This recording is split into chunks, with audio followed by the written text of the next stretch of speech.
Okay, hai. Assalamualaikum warahmatullahi wabarakatuh. Berjumpa lagi kita dalam Duduk dulu. So, malam ni sama. Ni korang boleh panggil Along. Dan saya Cece. Dan hari ni kita ada... Cik, kenapa pakai macam ni? Macam nak go office je. Nampak cute kan? Cakap okay. Nampak cute. Nak cakap sangat. Oh, spek baru tak, kita spek baru. Baru perasan. Dah lama sangat tak jumpa kan? Kita dah kasih spek baru. Itulah tapi macam... Okay. So spek kita ni kena dengan baju lah. Sweet-sweet. Faham. Gitu. Okay. Malam ni payah ni Cik. Kalau nak bawa ke dalam duduk dulu ni sebab dia orang sangat busy dan sangat kontroversi lah, boleh dikatakan sebulan yang lepas mungkin ataupun masih lagi kontroversi, masih lagi panas. Tapi kita nak ucapkan terima kasih lah kerana sudi singgah ke duduk dulu ni walaupun tak seberapa kan, walaupun tak famous sangat kan, tapi mungkin Cece boleh perkenalkan. Okay, so untuk episod kali ni, walaupun kita dah lama cuti, dengan saya hari ni kita ada the one and only Erma Fatima. Itu dia. Tepuk sikit guys, tepuk sikit. Okay, so selamat datang. Nak lebih mesra kita panggil as Kak Erma je. Okay, kita panggil Kak Erma je. Nama Kak Erma apa nama penuh sebenarnya? Nama penuh, nama betul ke nama glamour Erma Fatima lah. Nama glamour. Nama lahir mak kasih Fatima binti Rahmat. Nama Fatima tu macam tak glamour kan. Jadi artis ke tambahlah Erma depan tu. Kononnya lah. Macam mana nama kita pun tak glamour. Tak glamour juga Cuba teka nama Along apa? Alamak, apa Itulah tak glamour. Apa nama Along? Kadang-kadang ada orang gelak bila cakap nama Along. Dia menganjing pun ada. Taman sekolah dulu memang ramai menganjing. Okey, apa nama dia? Nurul Amal. Banyak buat amal. Dia banyak buat amal. Nurul Amal. Duduk kat tempat tu. Nurul Amal. Okay. So, sebelum tu kita tanya dulu sihat ke? Alhamdulillah. Masih lagi sihat. Dengan cerita baru balik dari mana? Banyak. Jakarta. Okay. Sebelum tu banyak negara dia pergi. Nanti tak terkira. Tu yang busy tu sangat tu. Cece suka melancong macam tu. Banyak Instastory kan? Tidaklah. Saya ni biasa-biasa je. Okay. So kita jump into the topic lah. Macam biasa kita pun baru je jemput kita punya tetamu hari ni. So kita nak kenal dia lebih dalam lah. Siapa sebenarnya Kak Erma kita ni? Siapa sebenarnya Erma Fatima kita? So, Kak Erma. Kita nak tahu cerita. Okay, siapa sebenarnya Erma Fatima? Okay, macam mana boleh jadi semacam sekarang ni? Okay, di mana permulaannya? Siapakah puncanya? Dari manakah puncanya? Macam tu. So kita nak tahu macam mana ilham tu dapat tiba-tiba memang daripada sekolah ke memang berlakon ke penyanyi ke macam mana? Kita nak tahu tu. Okey, sebenarnya pada sekolah memang kita dah berminat dengan bidang seni lah. Kat sekolah lah. Masa kat sekolah je. Lepas tu, daripada kecil pun, masa tu dekat kawasan rumah ada buat pertandingan Ratu Cantik lah, pertandingan fashion show. Daripada kecil dah sibuk nak masuk. Tak tanya mak pun. Ambil je baju apa yang cantik kat almari. Lepas tu kalah nangis. Benda-benda. Lepas tu dah pernah masuk nasyid dekat kawasan rumah. Lepas tu pernah lah buat persembahan-persembahan kat sekolah. Tapi it's just for fun aja. Memang tidak ada dalam senarai hidup saya atau cita-cita saya masa tu nak jadi artis. Tak pernah. So memang Kak Erma berapa beradik? Di 6. Kak Erma yang ke? Pertama. Biasanya yang pertama dia macam dia lah the starter. Untuk adik-beradik dia. Dia juga yang malapetaka juga. Ya betul. Ya betul itu. Segala-galanya lah. Yang pertama ni. Berat betul rasa ni. Untuk anak yang pertama ni semua dia akan jadi macam eksperimen tu untuk mak bapak kita kan. Ya betul. Segala macam benda dia eksperimen ke anak yang pertama. Okay, so macam tadi Kak Erma cakap starting daripada sekolah. Memang tak pernah terdetik pun untuk menjadi seorang artis. Tak pernah. So duduknya dekat mana? Kampungnya tu dekat mana? And dekat mana membesarnya rasa nak buat, terjerumus dekat dalam bidang seni seawal peringkat sekolah? Okay. Dulu saya tinggal di Setapak Garden. Rumah saya di belakang Rumahnya Allahyarham P. Ramli. Rumah saya. Okay. So, saya tak sempat jumpa Allahyarham ya. Tetapi anak dia duduk situ. Dan anak dia arwahnya A. Ali tu A. Ali dengan Rashida A. Ali pula. Siapa suami dia sebelum tu? Yang dia berkahwin dengan Rashida Jaafar. Duduk di belakang rumah saya. So, kita selalu pergi rumah dia, ambil anak dia. Bawa datang rumah kita. Kita orang suka budak kecil. Jadi kita selalu ambil. Dari situ kenal baik dengan Kak J. Dan Kak J adalah ajak macam pergi berlakon jadi extra. Nak dapat duit, alah berapa ringgit je. Saja-saja for fun. Dia bermula daripada situ, for fun. Oh, this one yang starting jadi pelakon extra ni seawal umur? 16 tahun. 16. Yang jadi tapi sebelum tu, saya pernah berlakon majalah. Berlakon majalah tu macam you ambil reaction you macam tu, tengah reaction macam ni. Lepas tu dia akan letak bubble dan dialog. So saya pernah buat tu dengan Aziz M. Osman, hero dia masa tu. Masa tu saya umur 15 tahun kot. So sebab bapak saya baik dengan bapak dia, so bapak dia minta permission nak pakai saya pun, jadi saya pun macam jalan je lah, saja for fun, macam tu. Maksudnya satu sekejap boleh. Tak tu 6 beradik. Jadi Kak Emma yang first, Kak Umi 3. yang ketiga, lepas tu seorang lagi tu. Yang kedua lelaki, ketiga Umi, keempat lelaki, kelima lelaki, keenam Betty. Jadi yang perempuan semua jadi pelakon? Tak juga. Betty tu dia bukan nak jadi pelakon pun. Dia macam kena paksa. Dengan kakak-kakak dia bila saya buat drama ke apa, tak ada orang nak berlakon, panggil dia. Macam tu. So dia tak minat. Tapi yang lelaki akak tak boleh nak turn jadi pelakon? Oh, tak boleh. Dia orang ada belian dalam mulut dia. Mulut begal. Dia kalau raya, kau takkan boleh dengar suara lelaki tu. Dia macam tak wujud kat dalam rumah tu. Terbalik. Dia orang pendiam sangat. Dia macam bapak saya. Faham. Okay, so sebenarnya macam tadi umur 16 tahun dah starting berlakon, jadi pelakon extra. 15 tahun untuk majalah pula. So sebenarnya bila starting point tu untuk menjadi seorang pelakon? Film?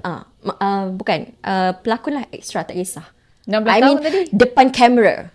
Depan kamera tu dalam umur 16 17 tu. Itu yang betul-betul masuk. Extra tu lah. Pelakon extra tadi. Sekejap, Cok. Jadi extra itu lepas sekolah. Lepas sekolah. Okay, faham. So yang 16 tahun tadi? Yang 16 tahun tu yang magazine dia. Magazine. Jadi dulu masa daripada budak lah Kak Emma ni cantik kan?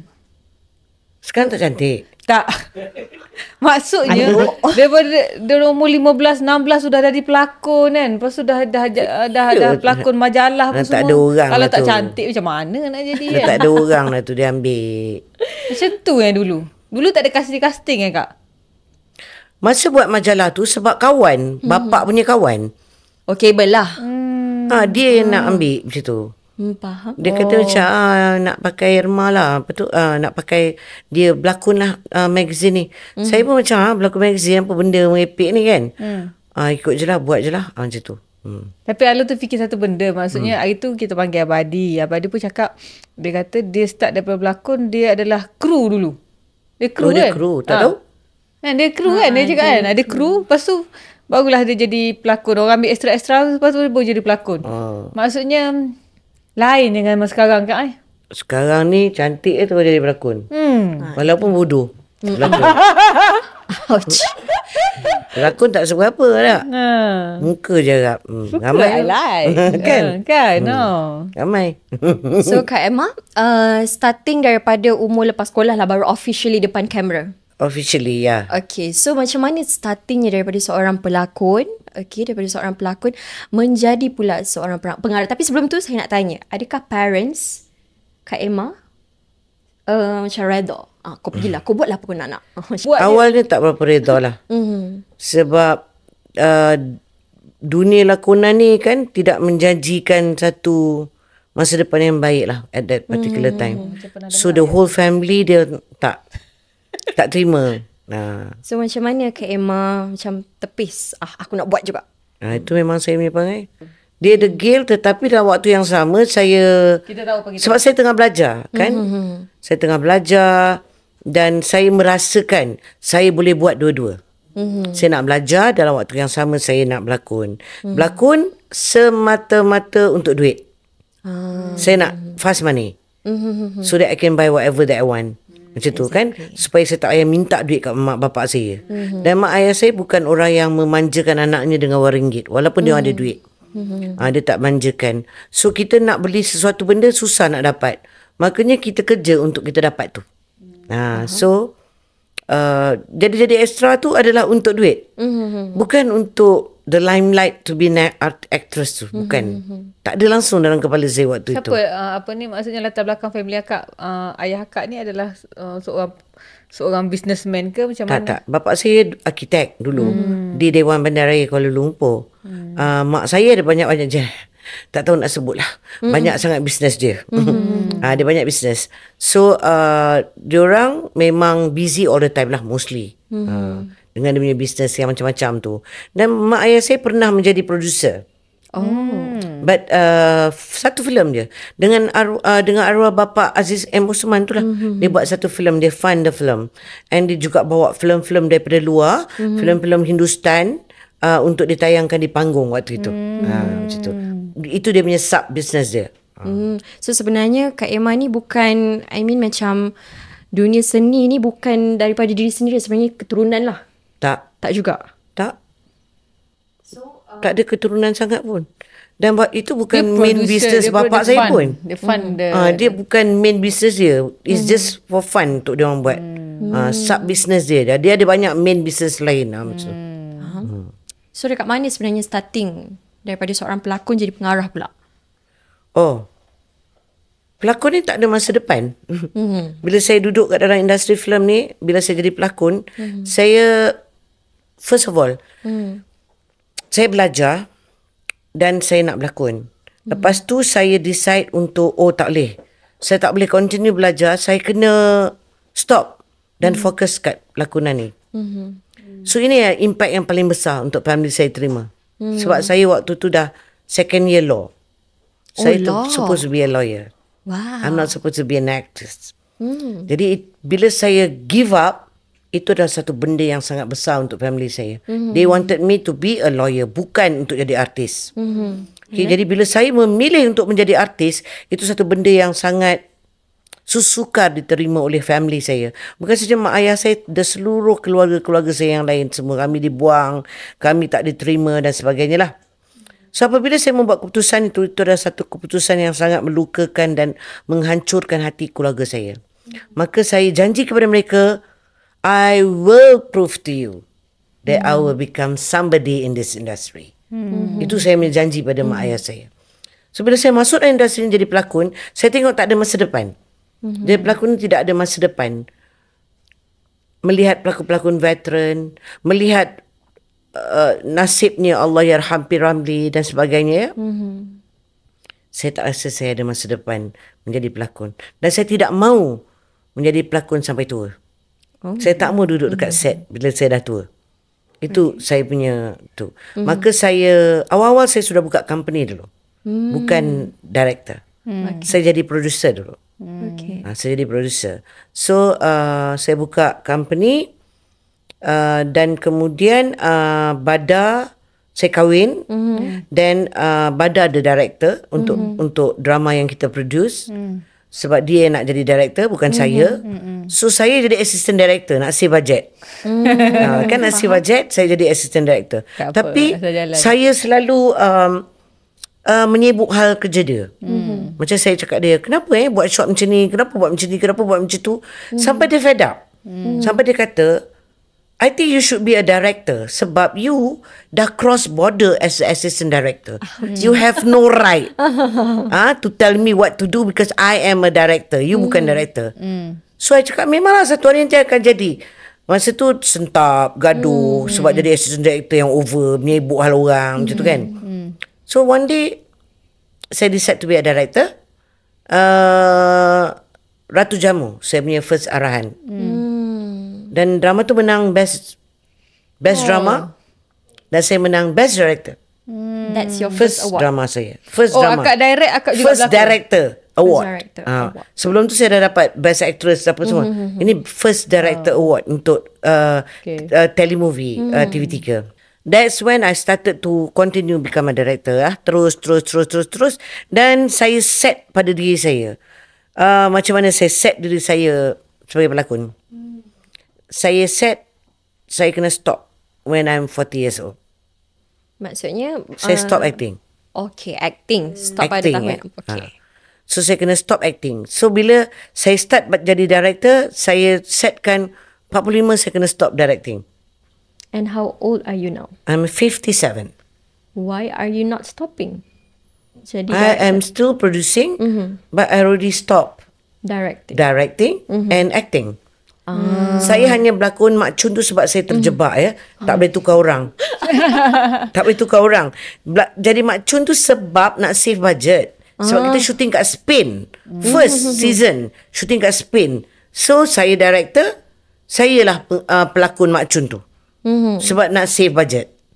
Jadi bila benda tu tiba-tiba meletup dan TV3 minta season 2 dan sambung-sambung, dia orang nak Mak Chun tu. Yelah. Saya tak boleh tukar dah Mak Chun. Maka saya hanya berlakon Mak Chun je. Tapi akak pernah jadi lawyer. Berlakon jadi lawyer. Lawyer bodoh tu nak sebab boleh sikit scene tu sebab nak feeling jadi lawyer. Betul you cakap. Sebab tak dapat jadi lawyer, dapat berlakon jadilah gitu kan. I ingat jadi lawyer. Yeah. So masa saya jadi lawyer tu, kalau nak lepas gian 1-2 scene boleh. Okay lah. Tapi bukan main cast. Sebab saya tak ada jiwa untuk duduk kat set daripada pagi sampai malam. Faham. Macam tu. So saya stop directing when I'm 45. Whereby bukanlah totally stop. Stop in a way, saya hanya akan direct cerita yang saya betul-betul nak buat. So the rest is all other director. Tetapi semua skrip yang diterbitkan oleh Rumah Karya Citra adalah skrip saya. Tak ada skrip orang. So kerja saya adalah menulis skrip sekarang. Saya produce dan saya buat skrip saya sendiri. Faham. Okay, talking about Kak Emma kan. Okay, Kak Emma kan selalu muncul dengan adiknya, tak lain tak bukan lagi Umi Aida. So macam mana sebenarnya Kak Umi Aida pun step up menjadi masuk dalam bidang ni? Itu bukan salah saya. Saya tak pernah menjebakkan dia. Saya pun tak tahu macam mana dia terjebak. Saya memang tak tahu macam mana dia boleh terjebak. Yang tiba-tiba je jadi pelakon dengan Mak Nani tu. Yang lakonannya tak seberapa tu. Tak apa. Tak seberapa. Sendiri okey Kak? Malu saya tengok. Lepas tu saya kira. Saya beritahu kat dia, tolonglah. Kalau macam ni lakonan tak payah berlakon. Dan akhirnya dia ada improvement. Yang sehingga kesaat ini saya bangga dengan lakonan dia. Apa yang daripada saya macam menyampah. Apa yang lu ingat pasal Kak Umi ni? Embun. Embun kan? Tu saya lah direct dia. Jangan cerita berapa kali kena maki. Tu biasa. Nampak akak memang kalis benda-benda macam tu kan? Macam kalis air tu. Okay, so basically untuk company producing tu, apa sebenarnya plan you masa yang akan datang? I mean, akan ada penerus tak? Penerus orang yang akan menjadi saya punya, yang akan menggantikan saya? Tak ada. So kalau Kak Emma tak ada langsung. Anak-anak saya semua tak boleh harap. Aduh. So tak ada siapalah yang akan teruskan. Kalau saya matilah company saya. Kak Umi? Tak ada pula dia nak menunjukkan minat jadi producer. Betty pun tak ada. Anak-anak saya pun tak ada. Faham? So hari tu kan dah janji. Okay, masa mula sebelum buka company tu kan dah janji dengan parents kan. I will be somebody. So after dia jadi somebody ni, apa pula feedback family? Oh, dah tepu dah. Diorang dah tepu dah kot. Daripada daripada saya jadi actress, sampailah saya jadi director, producer kan. So sepanjang perjalanan hidup saya tu, rasanya mak ayah saya pun sama tepu dengan saya dah. Dari segi gosip, dulu mungkinlah newspaper je. Sekarang ada social media. Dan mak saya pula, walaupun dia dah tua, dia suka tengok social media. Dia akan tahu kalau saya kena kutuk ke apa. Tapi dia okey je sekarang? Tak macam tak tanya pun.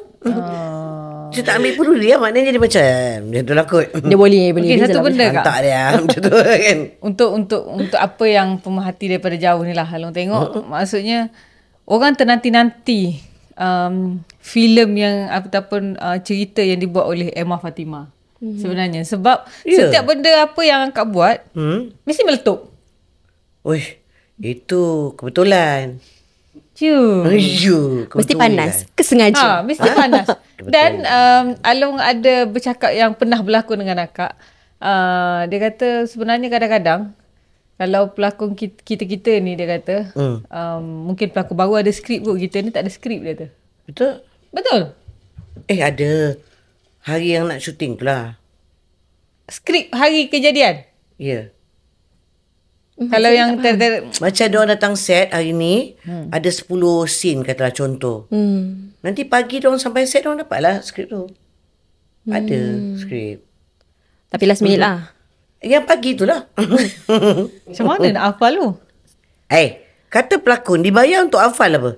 Itu tugas you dibayar. Hafal lah. Kalau you pelakon hebat, you mesti boleh hafal. Maksudnya kalau lepas berlakon dengan Emma Fatimah ni, lepas semua lah maksudnya. InsyaAllah. Kan? Tak semua orang lepas. Tak semua orang lepas Tak semua orang boleh ikut. Macam mana akak handle pelakon-pelakon baru? Masa saya jadi pengarah, saya tengok dah siapa. Saya kena tengok dulu orang ni ada bakat ke tak. Dan katalah saya nampak bakat dia, saya boleh explore, saya akan explore habis-habisan. Contohnya Puteri Balqis tu dulu daripada kecil umur dia 6 tahun saya ambil dia. Saya ambil dia satu drama yang tajuk dia tak ingat. Tajuk apa tak ingat. Watak dia sebagai anak. Dan saya tengok macam budak ni macam lain macam dia punya bakat. So saya tulis satu skrip khusus untuk dia. Akulah Balqis. Saya tulis khusus yang memang saya nak explore habis-habisan bakat dia. Memang karakter tu saya build untuk saya korek semua bakat dia keluar. Dan bila anugerah skrin, saya nak dia dicalonkan sebagai pelakon wanita terbaik, bukan pelakon kanak-kanak. Sebab saya tak rasa dia layak untuk bertanding dengan pelakon kanak-kanak. Dia layak untuk lawan Best Actress. So bergaduh-gaduh bertekak dengan TV3 ni. Dan akhirnya dia dapat dicalonkan untuk pelakon wanita terbaik. Walaupun dia kecil. Umur dia masa tu 7 tahun kalau tak silap saya. Dan dia menang Best Actress.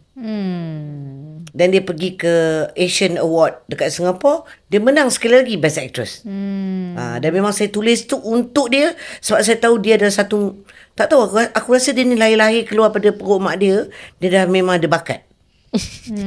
Tengoklah baru ni keluarga itu. Lakonannya sangat bagus. Sangat bagus. One of the best actress lah yang saya rasa. Tak semua orang ada bakat macam dia. So selain kita perasan kan macam kebanyakannya Kak Emma punya arahan mostly akan mengangkat wanita. Tak lah. Embun. Embun. And then apa yang Jimmy Asmara perempuan Melayu terakhir. Okay, keluarga itu pun sama juga, mangsanya perempuan, angkat yang perempuan juga. Okay, so dekat dalam bidaah pun perempuan-perempuan juga kiranya macam bidaah tu perempuan jadi mangsa. Tapi perempuan yang tumbangkan. That's what I said. Sebab nak tahu sebab. Yes. Sebab I perempuan. Dan tentulah I lebih faham perempuan. Jadi bukan saja-saja nak mengangkat keperempuanan tu atau feminism ke atau apa, tak.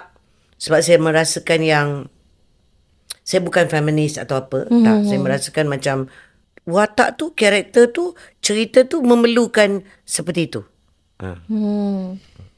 But kalau kita perasan juga, okay, kan kita dah angkat perempuan ni kan, tapi dalam masa yang sama dekat dalam cerita tu juga perempuan tu jadi mangsa. And the last dekat akhir cerita tu perempuan tu lah yang kiranya macam menang lah. So, kenapa? Yes. Bukankah itu realitinya kat luar? Cerita dia kau. Tak, memang realitinya di luar. Realitinya. Bukan realiti ke dalam bidaah. Banyak berapa ramai perempuan-perempuan kat luar sana yang merelakan diri kahwin menjadi isteri nombor 2, nombor 3, nombor 4 konon nak mendapat berkat. Dia sendiri minta. Dia sendiri gatal nak kahwin.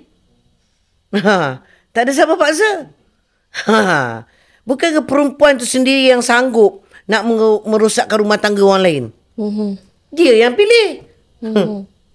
Sini tak. Tak. Sini tak pilih. Ni yang ni pilih. Macam tu. Okay, faham. So maksudnya apa ni? Saya tidak membuat cerita fiction. Cerita yang betul. Saya membuat reality. And pernah tak antara mana-mana arahan ni yang Kak Emma sendiri pernah lalui? I mean, it's happened in front of your eyes. In front of my eyes? Ya, tak adalah in front. Kiranya macam Along ada tengok most of it. Most of it, guys. Satu benda Kak, pasal bid'ah ni. Akak cakap benda ni terjadi.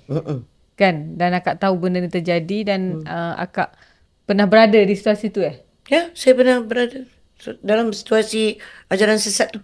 Orang tak nak tahu kat mana, nak tahu negeri je boleh? Boleh? Negeri mana? Terengganu kita. Kak Mu daripada mana? I beranak je kat Terengganu. Macam aku. I see satu-satu. Tahu dia tak mengaku. Tahu dia tak nak mengaku dia orang Terengganu. Apa dia? Ni. Kat Terengganu Okay, so macam mana akak okay. Nantilah dulu kejap. Tanya. Maksudnya dalam situasi tu macam mana akak boleh tahu yang sesat ni ajaran dia orang ni. Mesti akak pergi nak belajar kan? Ya. Tapi walau macam mana sesat pun keadaannya, yang sesatnya bukan ajaran agamanya. Yang sesatnya adalah pemimpinnya, ketuanya. Dengan sifat apa? Lemahnya lelaki tu pada perempuan. Lemahnya perempuan pada material. Cuba letak handbag branded depan kita, lemah jantung. Kan? Letak lelaki belum tentu kita lemah. Betul.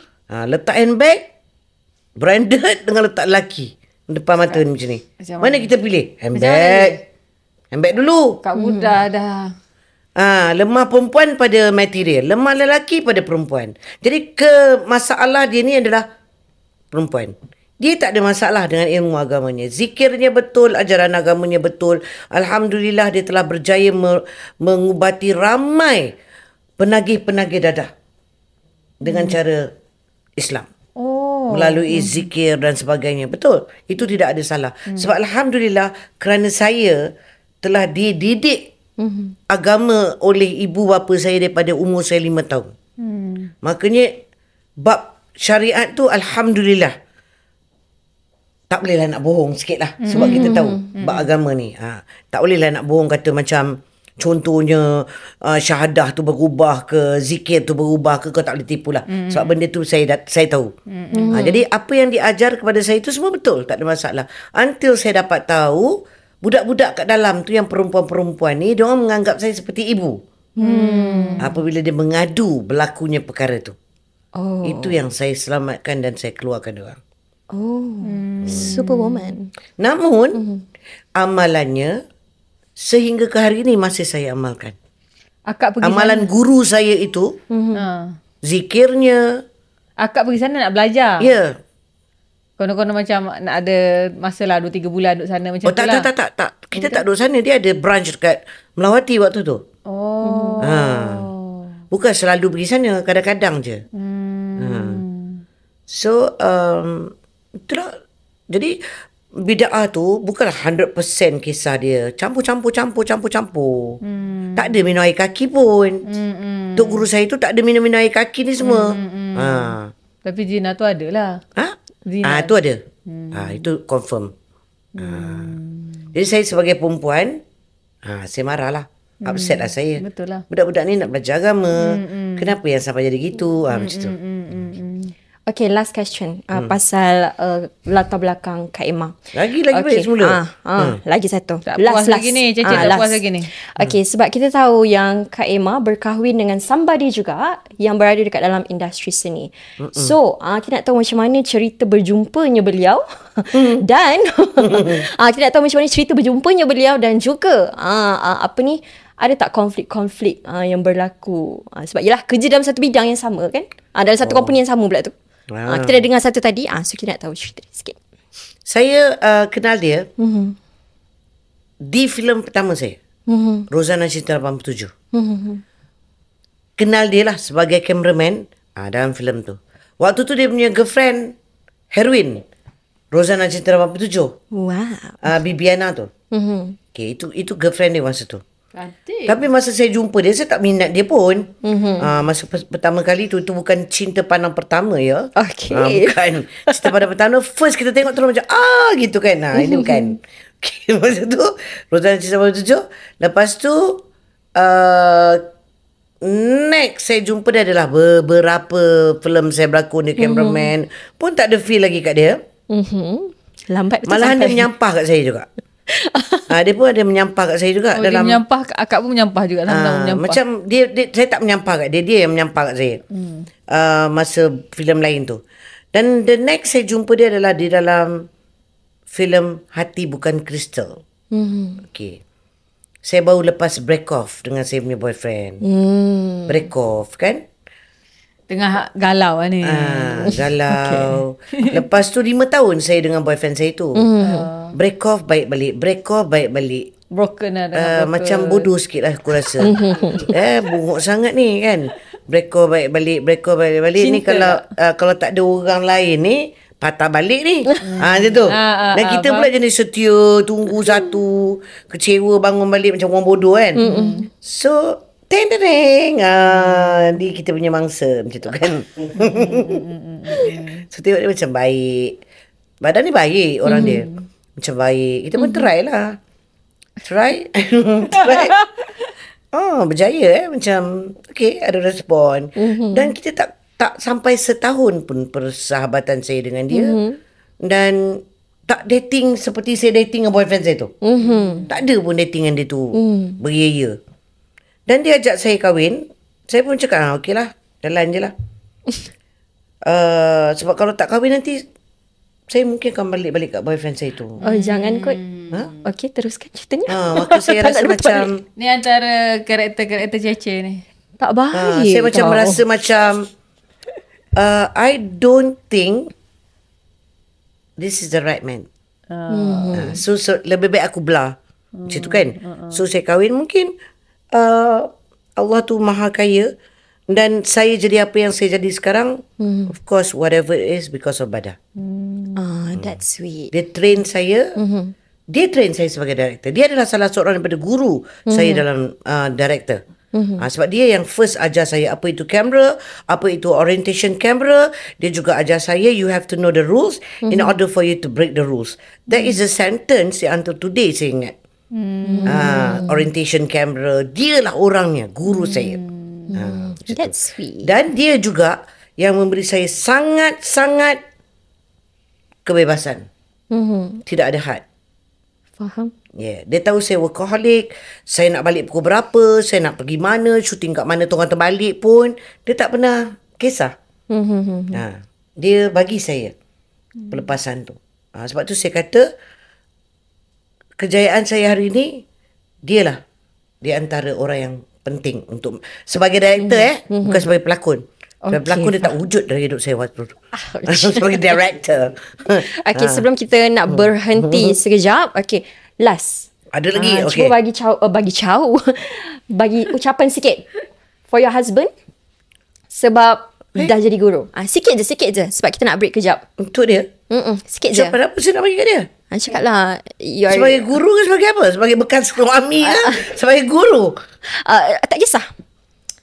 Abid. Apa yang mampu saya katakan pada dia? Wow, this is so sweet. Okay, it's gonna be so sweet. Alright.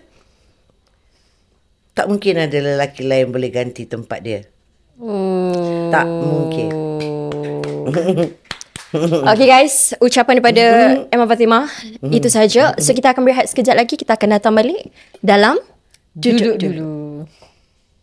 Ambil masa kejap, duduk dulu. Jom kita bincang, jangan gaduh dulu. Tarik kerusi kawan, duduk dulu. Hai. ngantuk lah, tak apa je buat. Hello everyone, welcome back to Duduk Dulu. Okay. Macam tu. Okay. Ngantuk Alo. ke? Alo nak nyanyi. Oh, nyanyi. Oh, nak nyanyi cakap lah. Lagu apa Alo nyanyi lagu apa? Nah, apa ni untuk yang kedua ni, kita punya ni dia fokus on ni saja sebab sebenarnya dengan filem yang Kak Emma buat ni lah yang macam bagi Alun masa tu Alun sekolah lagi Kak. Tapi macam Kak setujulah. Kat situlah baru Alun nampak apa Umi Aida. Macam embun. Cuba sambung. Tak tahu lagu ni. Saya belum lahir lagi. Saksi ada lagu kan? Betul. Itu Macam, lagu tu dia dinyanyikan oleh Akasha. Dan masa tu lah Alun nampak macam Akasha handsome sangat Kak. Yelah. Lepas tu tu. baru tahu suara dia sedap juga suara dia memang sedap. Dia Kan? memang boleh nyanyi. Kan? Ha. Mana akak tahu dia boleh nyanyi sebenarnya? Sebab masa kita audition tu dia nyanyi. Dia audition pelakon dan audition penyanyi ke macam mana? Masa kita audition dia, kita suruh nyanyi, lepas tu dia nyanyi. Dan kita tahu suara budak ni bagus. Jadi kita pilih dia untuk nyanyi lagu tema.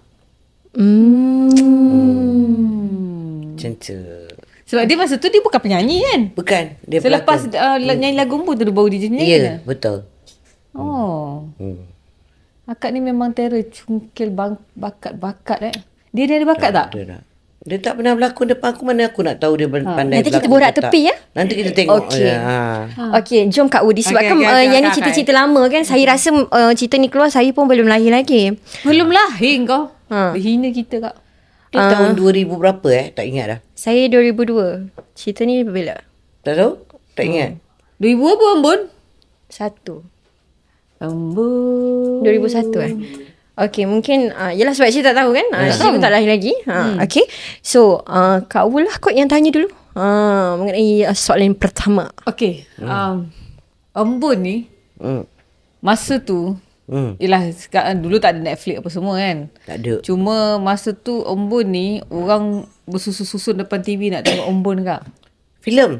Filem. Tapi masa tu bila masuk TV tu orang menunggu untuk nak tengok masa tu lah. Oh ya? Ya. Alun pun sekolah lagi pun nak tengok. Tapi dia macam mana akak boleh terfikir sebab cerita Embun ni antara cerita orang kata perjuangan kita lah. Bangsa kita. Orang Melayu Orang Melayu dan juga masa tu waktu Akasha ni bukan Melayu. Dia tengok tak cerita Embun? Di zaman penjajahan. Balik kau tengok je lagi. Okey, baik. Penjajahan Jepun. Dia tak tengok kat geram betul tu. Budak-budak. Adalah tengok sikit-sikit. Jangan marah. Gen Z ni. Cuba kita buat tahun berapa Embun? 2001. Oh, kau mengangkat lagi. Saya tak lahir lagi. Tak lahir lagi. Saya lahir 2002. Kalau dia lahir pun bukan dia tengok mana budak Yelah, mengangkat lagi. baby doa. Tengok filem pun tak tahu. So okay. Okay. So sila tanya saya elaborate je nanti. Alright. Lepas tu dalam keadaan yang cerita penjajahan lah pasal Jepun, pasal Melayu semua-semua, ada pula akak selitkan scene-scene yang percintaan Akasha dengan Umi Aida kan. Kat situlah macam tersentuhnya rasa. Masa tu lah. Sebab masa tu dah sekolah pandai dah. Dah jam 4 dah pandai. Cinta tak boleh diia dan ditidakkan. Tanpa mengenal warna kulit. Betul tak? Tak tahu. Iyalah. Dia pun jatuh cinta dengan penjajah. Betul Gila juga. ke? Betul juga. Orang ni penjajah. Lepas tu kita dah tahu macam mana brutalnya orang-orang Jepun terhadap orang Melayu ketika itu. Kau boleh jatuh cinta dengan Mamat ni hanya kerana dia handsome? Sebab itu cinta tu buta. Orang akan jadi buta. Dia tak nampak siapa dia dia cakap cinta. cinta. Pasal cinta dia Kak. Dia suka jiwang. Alung kurang. Aku nak bagi tahulah. Okey, cinta kawan itu. Orang yang belum menikah ni. Cinta itu buta. Cinta apa lagi Kak? Cinta itu buta. Cinta itu boleh memabukkan orang. Kalau cinta tu tak buta, cinta tu tak mabuk, tak adalah Laila dan Majnun. Tapi satu benda. Tak adalah Uda dan Dara. Tapi Kak setuju satu benda dengan Alung. Manusia ni boleh berubah dengan dua benda. Pertama cinta, kedua duit. Betul? Betul? Setuju? Itu saja boleh berubah manusia. Boleh. Manusia juga boleh rosak kerana cinta. So kita semua jangan cinta. Okey, baiklah, saya ada satu soalan untuk Kak Ima. Dia tanya. Kak Ima. Apa dia? Tak nak kena tanya pasal cinta. Okey, Kak Ima. Cerita apa ni namanya perempuan Embun. Melayu terakhir. Cerita Embun. Embun ke perempuan terakhir? Perempuan Melayu terakhir. Perempuan Melayu terakhir. Tanya Embun kau Embun. Maaf Embun ya, Embun. Okay, cerita Embun ni kan adalah arahan Kak Emma kan. Okay, lepas tu saya ada dengar-dengar, tanyalah juga kakak ni kan tentang cerita apa ni Embun ni. Ada explicit content. Tapi itu kejap lagi saya nak tanya. Okay, first thing first. Macam mana Kak Emma boleh diberi kepercayaan untuk mengarah filem ini? Saya di-offer oleh pihak Finas.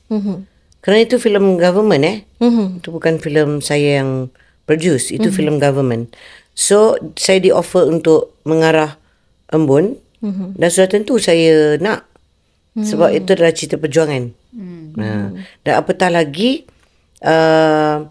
masa kita develop the script, saya nak jadikan perempuan tu sebagai hero. Kerana apa? Kerana waktu penjajahan, perempuan-perempuan ditindas.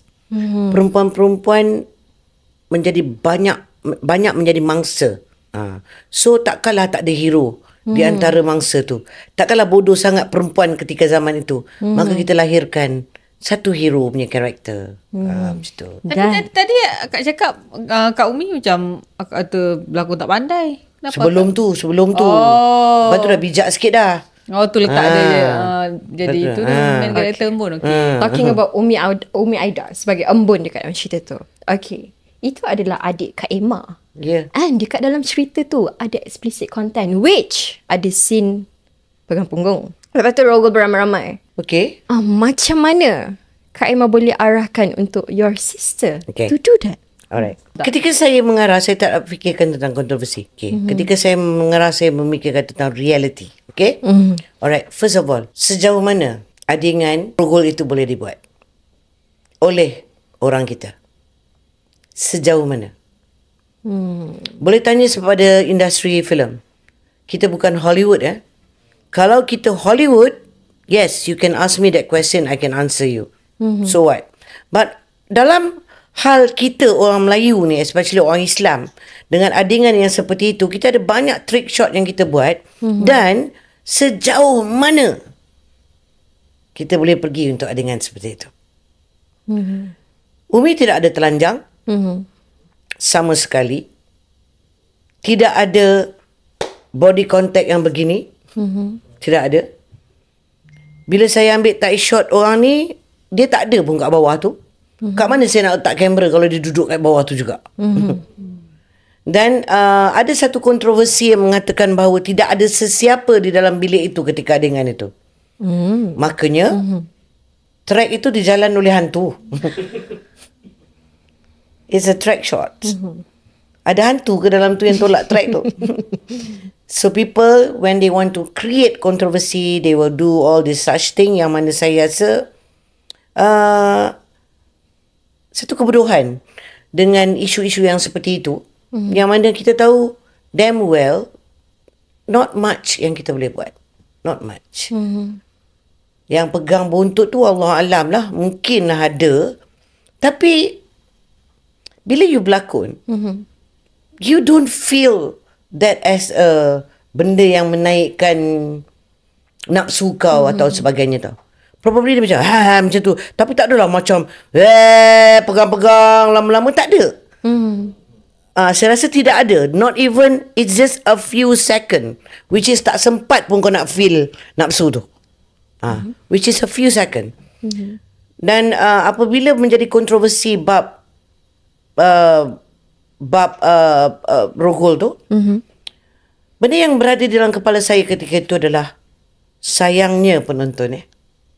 Sayangnya satu scene rogol itu kau pandang, kau tidak pandang tentang perjuangan keseluruhan filem itu. Apa yang diperjuangkan, apa yang cuba dipaparkan, bagaimana penjajahan Jepun ketika itu, bagaimana seksanya perempuan-perempuan terpaksa menyorok kerana mereka diperkosa, mereka dijadikan pelacur, mereka dijadikan pemuas nafsu kepada orang Jepun ketika itu. Tak tengok pun. Ya, ketika itu. Namun yang kau lihat hanya adegan itu. Itu yang sangat menyedihkan saya. Itu yang kau pandang macam nak mati aku buat filem tu. Itu bukan satu tenaga kerja seorang perempuan tau. Embun itu bukan tenaga kerja seorang perempuan. Tetapi tak tahu Allah bagi saya satu tenaga yang saya bagi seluruh jiwa raga saya untuk filem tu. Ya, but sayangnya apabila menjadi kontroversi itu, saya punya filem yang sepatutnya menjadi premier show di one of the university dibatalkan. Kerana isu itu dinaikkan dalam surat khabar. Oh, itu saya sangat kecewa. Saya kecewa kerana begitu ya pandangan manusia. Itu yang dipandang. Itu yang dipandang. Sebab itu, hingga ke hari ini mungkin kekecewaan itu membuatkan saya merasa industri ini tidak akan menghargai aku sampai aku mati. Tidak akan. Dah mati besok mungkin dia akan hargai. Dah mati besok nanti mungkin dia akan kata, wah, embun ini bla bla bla bla, perempuan Melayu takhir ini bla bla bla bla, Elma cuba sampaikan ni bla bla bla bla, sebab dah mati. Masih hidup, kau akan kecam dan kecam dan kecam. Kau akan menjadi mata lalat yang mencari najis di dalam setiap karya aku. Itulah dia. Yang mana until today, sehingga kan menyebabkan saya merasa I don't give a damn anymore. Why do I care? Faham? Why do I care? Situ. So, disebabkan perkataan why do I care tu, adakah Kak Emma akan jadikan macam scene-scene controversial tu untuk tarik audience untuk tengok? Saya tidak perlu buat itu. Kerana filem saya akan berkata-kata seperti itu. Kerana apa? Yang mengkontroversikan filem saya bukan saya. Kalian yang mengkontroversikan filem saya. Saya tidak menolak menjadikan Rogol itu sebagai saya punya promotion. You promote my film with that scene. Bukan saya. Unless saya ambil clipping Rogol tu, saya keluarkan sebagai clipping untuk saya buat promotion. Itu saya mencari kontroversi. Tetapi I didn't do that. You guys who watch it and pick that particular scene, dan korang yang kontroversikan. Bukan saya. Yelah, maksudnya. Dan saya tidak perlu kontroversi untuk melakukan filem saya. Karya saya sudah cukup hebat untuk dijual. Bukan scene itu. Yelah, maksudnya. Saya kena yakin dengan karya saya. Saya kena yakin dengan apa yang saya buat dengan karya tu. Bukan kontroversi tu. Kalau nak bandingkan kontroversi dengan karya saya jauh lebih hebat daripada kontroversi itu. Kenapa saya nak kenapa saya nak create kontroversi untuk jual filem saya? I don't have to do that. And I don't do that. Okey, kat sini lo faham Kak, akak buat scene tu adalah untuk memahamkan betapa periknya seorang perempuan tu bila dalam keadaan tu dirogol macam tu, faham tak? Tapi yang orang kontroversikan bab tu saja. Dia tak faham dah. Maksudnya kita akak nak cuba pamerkan maksudnya masa tu dalam keadaan tu anak-anak dara ni macam tu dilayannya beramai-ramai macam tu. Ya. Dan apabila seorang perempuan diperlakukan seperti itu, apa akan jadi pada perempuan tu? Dia akan fobia, trauma, flop, down. But not embun. Tidak embun. Embun walaupun diperlakukan itu begitu, dia bangkit. Dia bangkit untuk jadi fighter. Dia dendam dia bukan atas diri dia. Dendam dia atas nama negara dia. Atas nama orang-orang lain yang dia nak bantu. So itu yang kita nak tunjukkan. Jadi kalau orang tak nampak, kita tak boleh paksa orang. Kita tak boleh paksa orang untuk membaca filem. Mereka hanya boleh melihat filem. Belum tentu mereka boleh baca filem. Faham? Kita ada satu soalan lagi. Yeah. Okay, untuk kita bagi satu contoh lah untuk cerita Embun ni kan. Ni kan antara filem yang controversial juga kan. Ada tak macam dah siap filem tu, lepas tu ada satu part yang macam, benda ni tak boleh ditayangkan, kena potong? Ataupun ada tak, kalau bukan cerita Embun pun ada tak filem-filem mestilah ada. Antaranya nak tahu.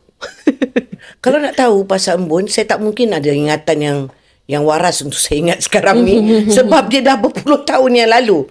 Saya tak mampu nak ingat apakah adegan yang dipotong itu. 23 tahun yang lalu. Saya tak boleh nak ingat. Tapi kalau tanya saya yang terkini mungkin saya ingat lah. Ini dah berapa tahun, 23 tahun. Mana nak ingat tu. That's why I ask.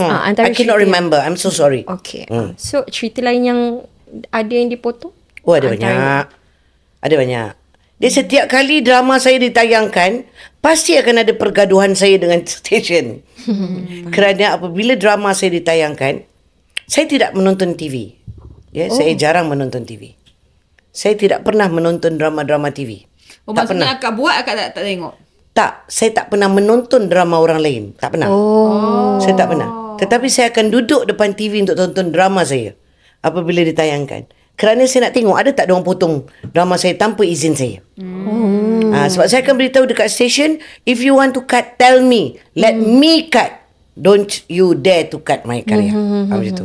Kalau kau tak suka benda tak boleh ni, bagi tahu aku yang potong. Bukan kau yang potong. Sebab kalau kau potong, dia akan macam orang tengok akan terganggu. Faham. Itu yang saya tak suka. Jadi saya akan tengok untuk memastikan tidak ada potongan itu yang dipotong daripada pihak sana. Tapi untuk saya duduk malam-malam tengok drama, saya tak pernah. Sebab tu kalau you tanya saya drama apa tengah main, saya tak tahu. Sebab saya tak tengok drama. So dia cuma tahu drama dia je guys. Saya tahu cuma betul. Memang betul. Kek Wat betul. Bukan Kek Wat. Bukan Kek Wat. Masa. Bukan Kek Wat, bukan. Saya memang tak ada masa untuk duduk tengok TV for 1.5 hours. I don't have time. Macam tu. Sebab tu saya tak tahu apa drama tengah main kat TV. Ada soalan guys? Bercakap soal penapisan yang orang kata apa, menjadi satu masalah sebenarnya pada banyak pemikir filem kan. Ramai yang kata kalau lembaga penapisan ni jadi lebih lenient, mungkin industri filem kita ni akan lebih berkembang. Sebagai salah seorang pemikir filem yang dah banyak berdepan dengan masalah ni yang kat rumah sendiri kan, memang rasa macam mana? Betul ke kalau kita lenientkan lagi, orang kata apa ni, censorship ni, industri akan lagi best. Bukan kita nak hadkan kepada 18SX lah contohnya kan. Kita katakan contoh macam scene mengkritik katakanlah pemimpin, kata contoh lah katakan. Mungkin satu ketika dulu sangat susah nak buat. Tapi sekarang ni mungkin ada realiti, mungkin kita boleh buat lah sekarang ni. Tak boleh. So pandangan Emma macam mana? Perlu tak kita lenientkan lagi? Kenapa nak buat cerita tu? Buatlah cerita lain. Banyak cerita lain yang boleh buat. Kenapa kita nak lenientkan lagi LPF tu? Kerana kalau you buat, you akan rosakkan the industry. Whereby, kita, kalau kita tengok film, ada satu kelemahan kita tidak ada jati diri kita sebagai orang kita. Kita terlalu ingin menjadi seperti Korea. Kita terlalu ingin menjadi seperti Hollywood, Bollywood. Kita tidak ada identiti kita sebagai orang Melayu. Bayangkan kalau kita dapat pelepasan itu, kita akan lupa diri. Dan akhirnya, kita akan langgar semua batas-batas Islam tu. Dan tidak adalah erti kata Malaysia itu sebuah negara Islam, negara yang banyak orang Melayu yang beradab. Jadi saya tidak setuju dengan tu. Banyak cerita lain yang kita boleh buat. Yes, in certain things, macam contohnya kalau you buat cerita drugs, you cannot show drugs dekat TV. You cannot show bakar-bakar ke apa, you cannot show. Masa kita buat, kita mungkin boleh cakap, alah, kalau aku tak tunjuk kat dalam drama aku pun, mereka boleh belajar kat Google. Kat Google banyak. Kan? Namun, you can still deliver the message without showing it. But what if kau diberi pelepasan yang sangat terbuka, kita akan langgar dan kita akan lupa diri. Kenapa Iran boleh buat filem yang masih berpegang kepada dia punya LPF dia yang sangat-sangat lebih straight daripada kita. So, filmnya dapat masuk Oscar lagi. Dan dapat masuk festival-festival luar negara. So, kenapa kita mesti terikat dengan LPF tu? Saya tak setuju kalau LPF itu dilonggarkan sehingga kan dapat membuatkan kita lupa kepada batas-batas tersebut. Walaupun yes, ada certain things, I agree. Macam contohnya dalam keluarga itu, dia bunuh anak dia. Saya tak boleh tunjuk dia bunuh anak dia. Saya tak boleh tunjuk anak dia tu kelepek jatuh ke bawah dengan darah tu semua. Saya tak boleh tunjuk. Frust, memang frust. Because he wanted so much for people to see. Tengok akibat drugs ni, you can do this up to this extent sehingga kau tak ada, kau hilang kemanusiaan. Yang dia tolak anak dia tu, yang dia baling anak dia, boom, ke dinding tu. I tak boleh tunjuk anak tu kat bawah dengan darah. I kena blur kan. So orang mungkin takkan dapat. Tapi orang nampak bayang tu yang dia baling. Dia baling anak dia lah. Kita tak dapat tunjuk tu, tapi kita tunjuk darah tu kat muka dia. So orang understood, dia bunuh anak dia. Sama juga macam drugs. Masa tu isi sos dalam patung ke macam mana? Yang masa darah. Darah tight shot je. Kita piuk je. Tapi masa baling tu maksudnya patung dia baling. Patung bukan letak. Dia baling patung. Nak mampus baling baby tu. Bukan. Mati baby tu. Bukan. Ingatkan letak sos ke apa dalam baby tu. Itu tak. Because dia separate shots. Kira juga beremosi aku tengok benda tu. Ya, padahal patung je dia baling. Cici ada lagi satu soalan. Okay, kalaulah one day ada cerita macam cerita embun ni kan. Okay, yang akan dikeluarkan. Adakah trick, tak adalah nak panggil trick adakah scene-scene yang macam dekat dalam embun tu akan dikeluarkan juga ke? Ataupun Scene apa? Scene yang kontroversial tu lah. Kak Emma akan keluarkan juga ke? Kalau perlu. Nak memahamkan. Kalau perlu. Dengan itu memerlukan saya tunjuk scene tersebut yang menjadi salah satu daripada orang kata konflik dalam cerita tu. Why not? Tapi kenapa macam contohnya dekat dalam cerita embun ni kan, macam cerita tanya orang lain kan, dia macam too realistic. Tak lah too realistic, macam kenapa kena tunjuk yang dia, sorry to say, dirogoh ramai-ramai. Kenapa tak macam tunjuk apa? Macam mana saya kau faham bukan, tak? Macam mana saya nak tunjuk rogo beramai-ramai, tak tunjuk rogo beramai tu, tunjuk apa? Alung faham kenapa contoh Ni faham Alung lah kan. Bukan director ni yang Alung faham. Contoh macam yang pagi itu dia tunjuk tu, maksudnya dadah tu boleh menghayalkan sampai dia tak nampak tu anak dia. Kau faham tak? Jadi Kak Emma nak tunjuk macam tu, tapi ada juga yang kritik macam, alah tak payahlah bunuh-bunuh budak macam tu. Tak payahlah nak kena tunjuk bunuh-bunuh budak macam tu. Buatlah dia gila ke apa ke. Faham tak? Ini antara kritikan. Okey. So sama yang cerita embun tu saya jawab yang embun ni dulu. Yang pasal dia rape beramai-ramai. Yes. Tak berlaku Tak, maksudnya Tak, jawab tu je. Berlaku atau tidak dalam zaman penjajahan Jepun? Memang berlaku. So, baca sejarah tak? Berlaku kan? Perempuan dirogol beramai-ramai, dijadikan pelacur, duduk kat dalam bilik untuk jadi pemuas nafsu dia punya chip-chip tentera dia at that particular time. Okay? Apa dia punya message yang cuba kita sampaikan ataupun sifat ataupun karakter embun itu? Is 1 in 1,000. Seorang perempuan dah di-rape tentu collapse. Dan tu mati, terus trauma je, nangis, duduk kat rumah, nangis. Itulah perangai perempuan. Tetapi saya bagi satu kekuatan untuk to motivate perempuan di luar sana. Andainya, if anything were to happen to you, dalam keadaan engkau dianiaya atau apa juga permasalahan diri kau kena bangkit. Kau tidak boleh terus dengan kejadian rogol tu. Sampai mati ke kau nak fikir rogol tu. Tetapi embun bangkit untuk memperjuangkan bangsa dan negara dia. Mana lebih penting? Dan to develop embun dalam keadaan tak kena dengan kena, mana lebih kuat? Kena. Tak payah kena, kau fight. Normal. Tapi kau kena, tapi kau bangkit. You are a fighter. You become a fighter. Tapi kalau dah kau sedia normal macam ni, kau pergi fight, nothing. Fight lah.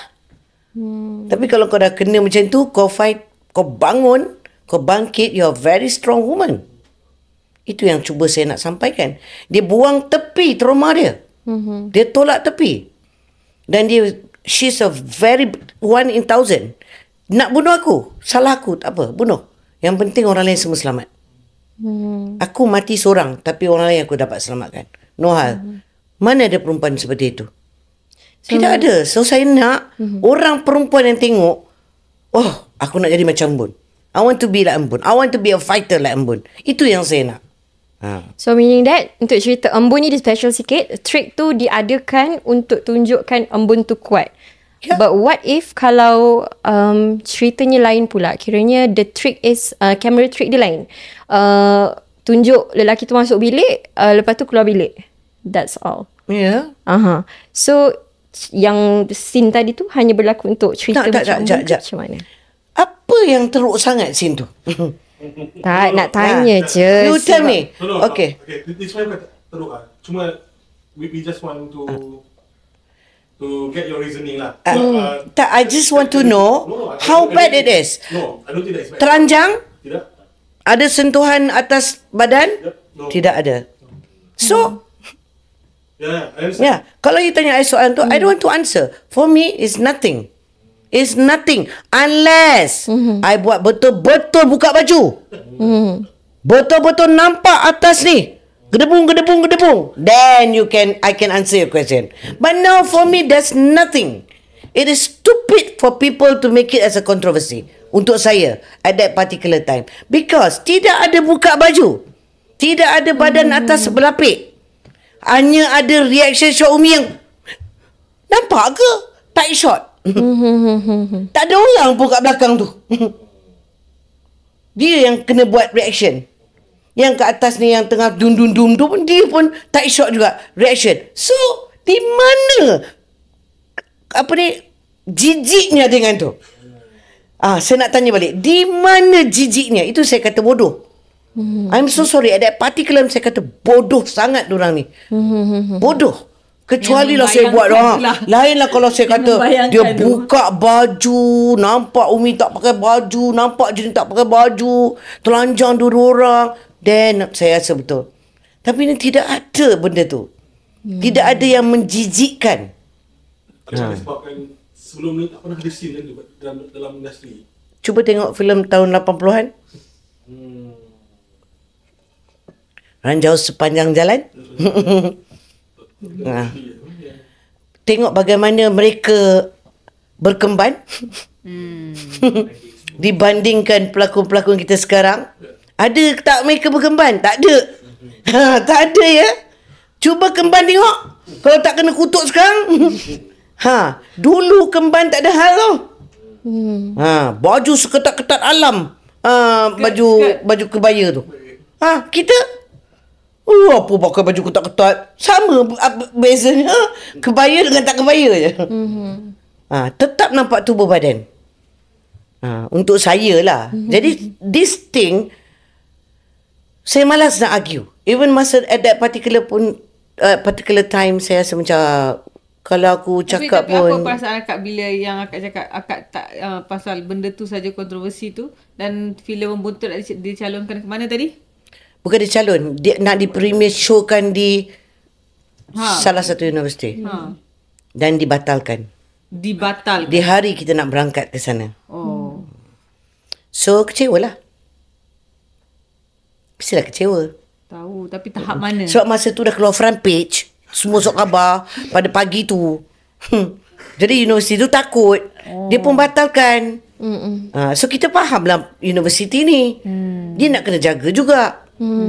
Tapi orang yang mengkontroversikan ni, kan kita tak marah universiti tu batalkan. Kita faham dia adalah universiti. Banyak benda, banyak angle dia kena jaga. Kak Emma dah mengarah selama berapa tahun in total? Allahu Akbar.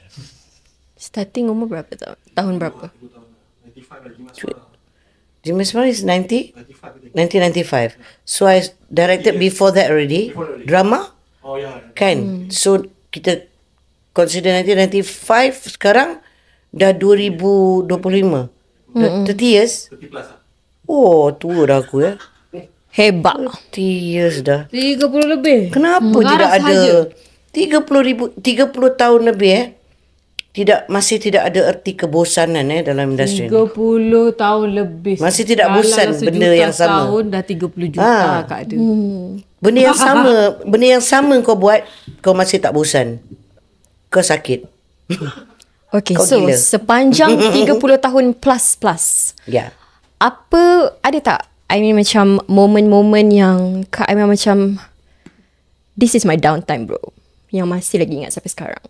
Downtime. Ya, macam jatuhnya aku time ni. Jatuhnya saya. Tak bukanlah jatuh, macam Yelah, rasa jatuh. Ya. Tak pernah.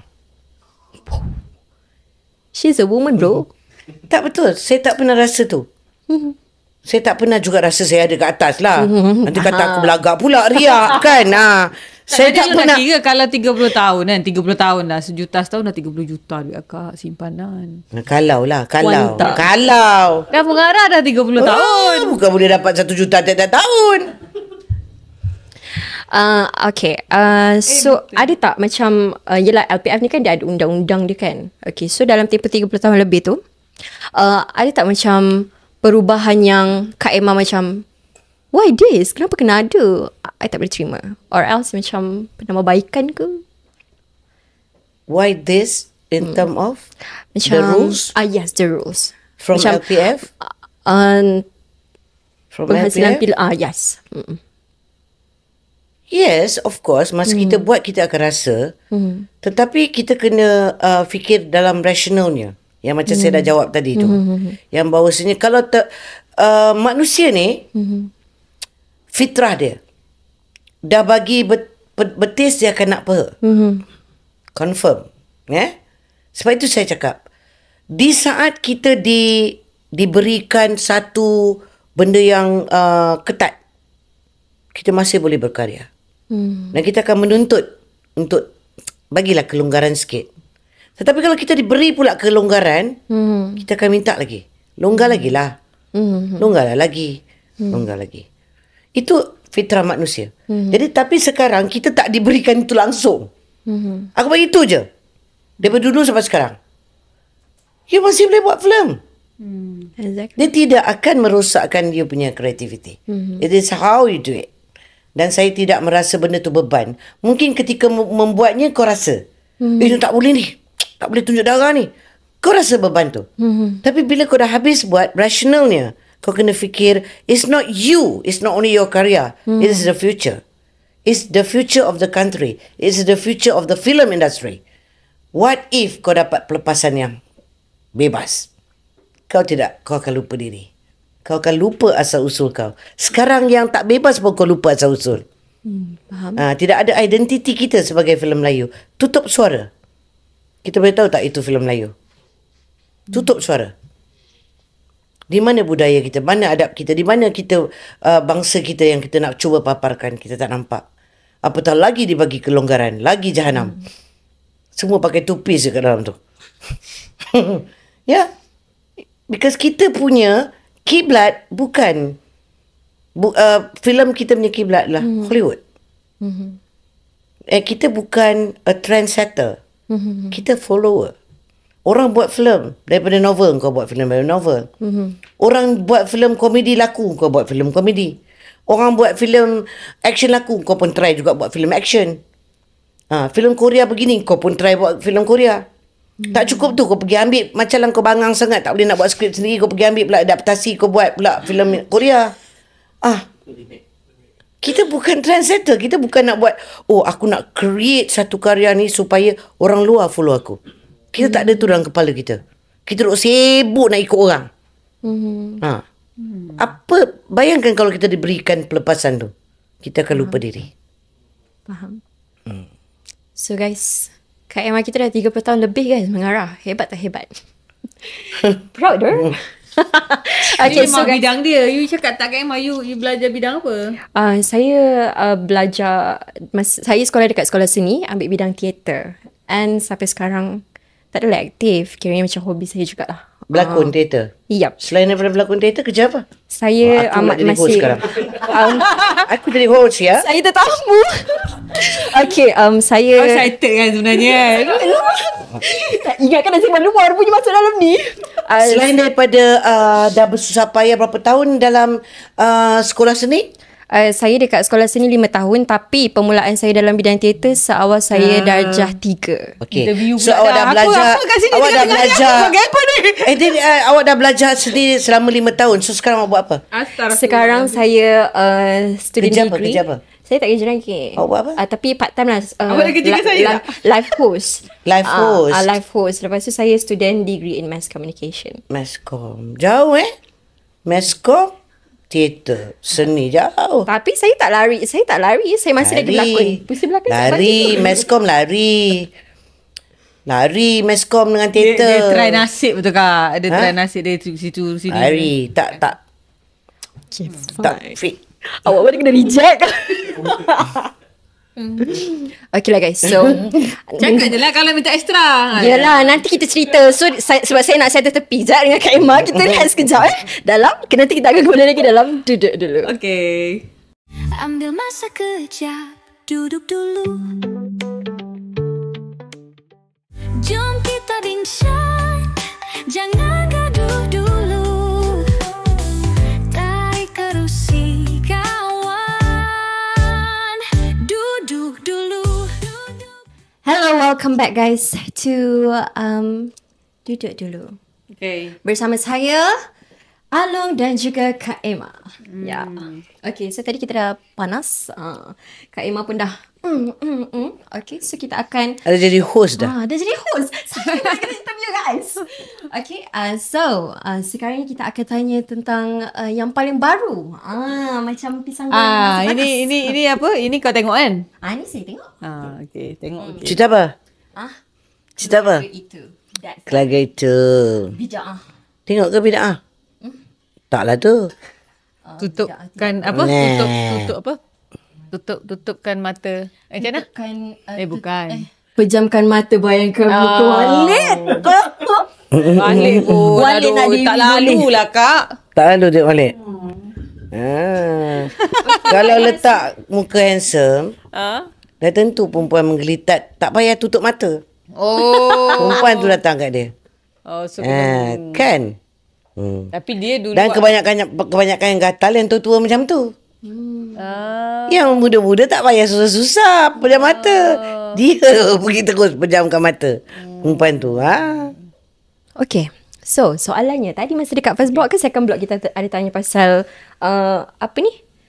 The one story yang sebenarnya inspirasi daripada apa yang pernah berlaku dekat Kak Emma. Bida'ah kan? Bida'ah. Okay. So, why? Kenapa Kak Emma pilih untuk wujudkan cerita itu dalam bentuk Kenapa nak buat drama tu? Kenapa nak buat tema kau tu? takut yang tanya Kak Emma kan? Tanya je lah. Dah tanya dah. Kenapa nak buat tema tu? Tema ajaran sesat tu. Kenapa? Yelah sebab orang cakap Kenapa Kak Emma nak buat cerita agama macam tu? Sebab apa? sebab terpesong akidahnya. Terpesong. Ya, liberal. Why bida'ah dan kenapa mengangkat? Kita tanyalah why bida'ah dulu. Okay, dan apa ceritanya? Okay. Nak tanya balik boleh soalan? Okay. tak Saya cerita. suka I nak jadi host juga. Tak cerita dia je Kak.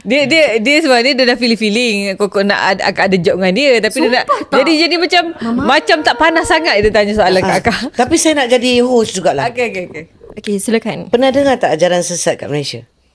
Pernah. Pernah kan? Seperti cakap GISB, Global Ikhwan, Sendirian Berhad. Lepas tu Ayapin. mana? Okay. Itu yang you tahulah, yang popular. Yang tak popular pun banyak. Yang kena tangkap, tak popular banyak kan? So, ajaran sesat itu bererti dia menyesatkan orang. Akidah, mengajar orang benda-benda yang syirik, khurafat, minum air kaki. Benda itu fiction atau betul? Tak tahu. Betul. Betul. Cuba tengok. Cuba cari kat luar tu. Betul tak? Fiction atau betul? Benda tu betul. Dan kenapa begitu mudah manusia ni terpedaya dengan ajaran sesat? So kita, kalau sekiranya Walid itu seperti itu. Mana? Tu yang tengah duduk main telefon tu. Oh, okey, baiklah. Dia ada janggut. Dia pakai seluar macam tu, dia pakai baju macam tu, dia pakai topi macam tu. Awak percaya tak dia orang agama? Tak. Tak percaya. Takkan percaya. Dan orang nak menipu, dia akan menipu menggunakan agama. Sebab kita cepat terpedaya dengan agama.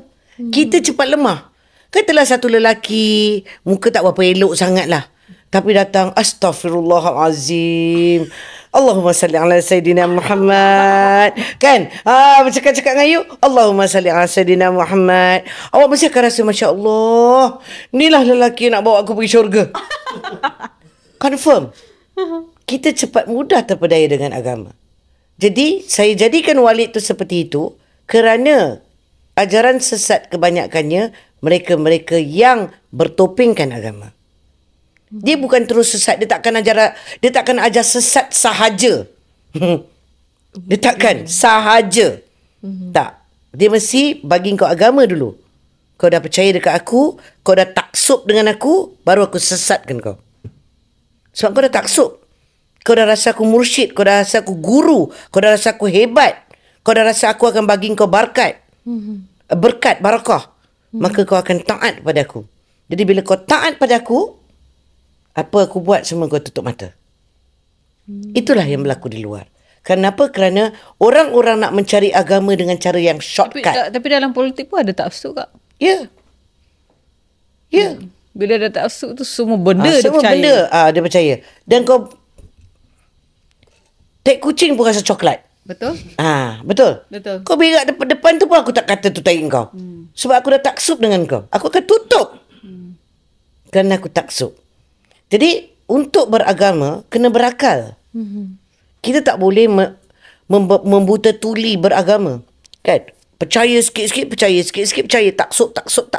Sehingga kau lupa bahawasanya kau ni berada dalam satu lingkaran sesat yang menyesatkan akidah. So it happened. Dan apa benda yang dibuat oleh Walid di dalam bid'ah itu, kalau dari segi akal dan logiknya, merepek. Kenapa engkau percaya? Itulah manusia. Itu di Malaysia tau. Sikit saja saya buat tu. 10% saja. Tentang sesat tu. Kalau you nak tahu dekat Indonesia tu punya sesat, lagi hebat. Lagi sesat. Lagi hebat, lagi kreatif sesatnya. Yang tak masuk akal. Yang tak masuk akal kita. Yang kita boleh kata macam, ada orang bongok boleh percaya masuk dalam gua tembus Mekah. Kau boleh percaya kau pergi umrah, masuk kat dalam gua tu tembus Mekah. Kau percaya?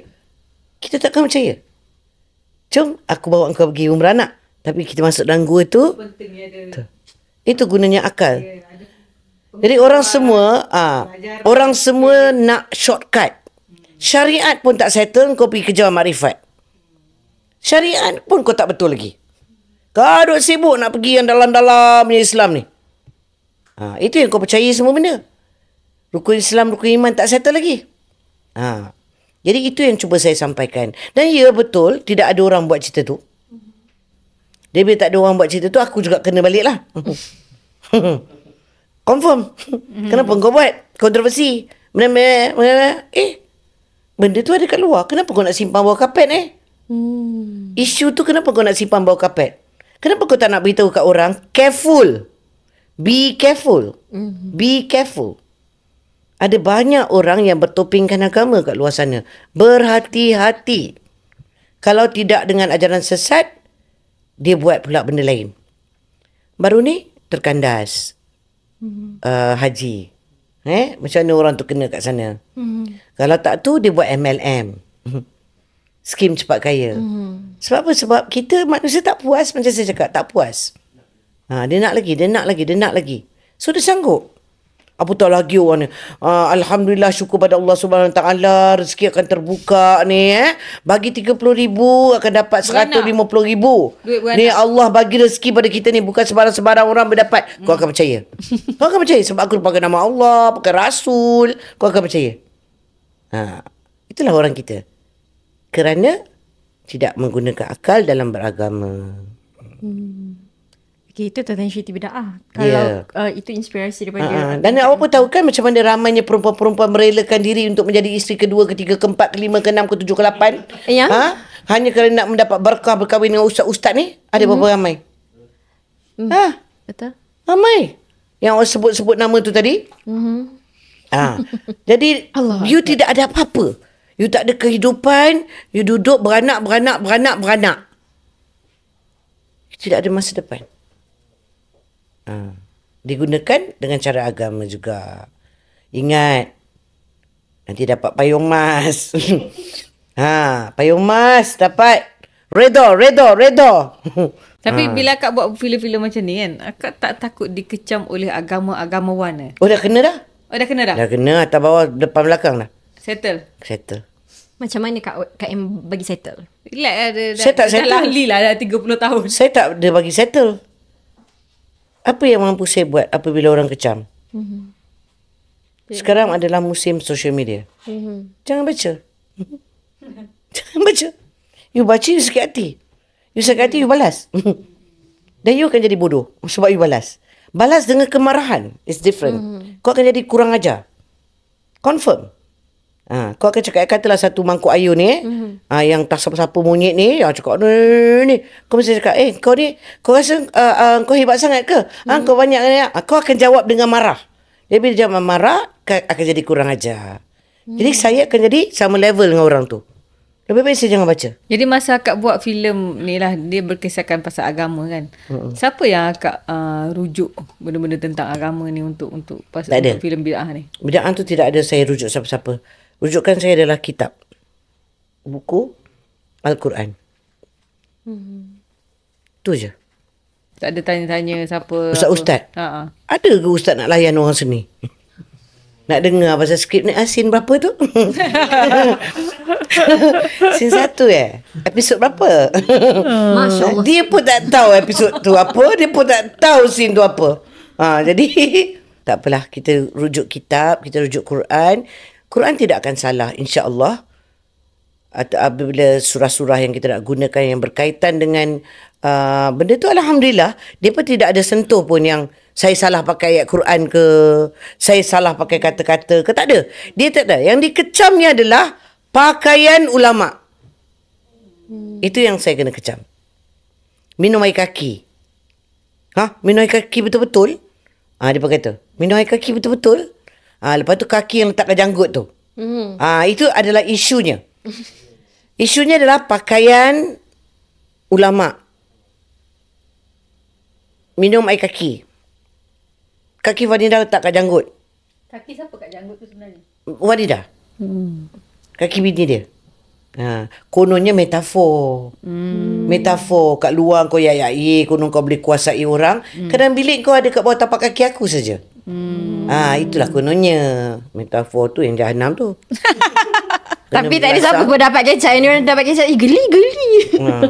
Itulah di antara scene yang kena potong. Yang tu.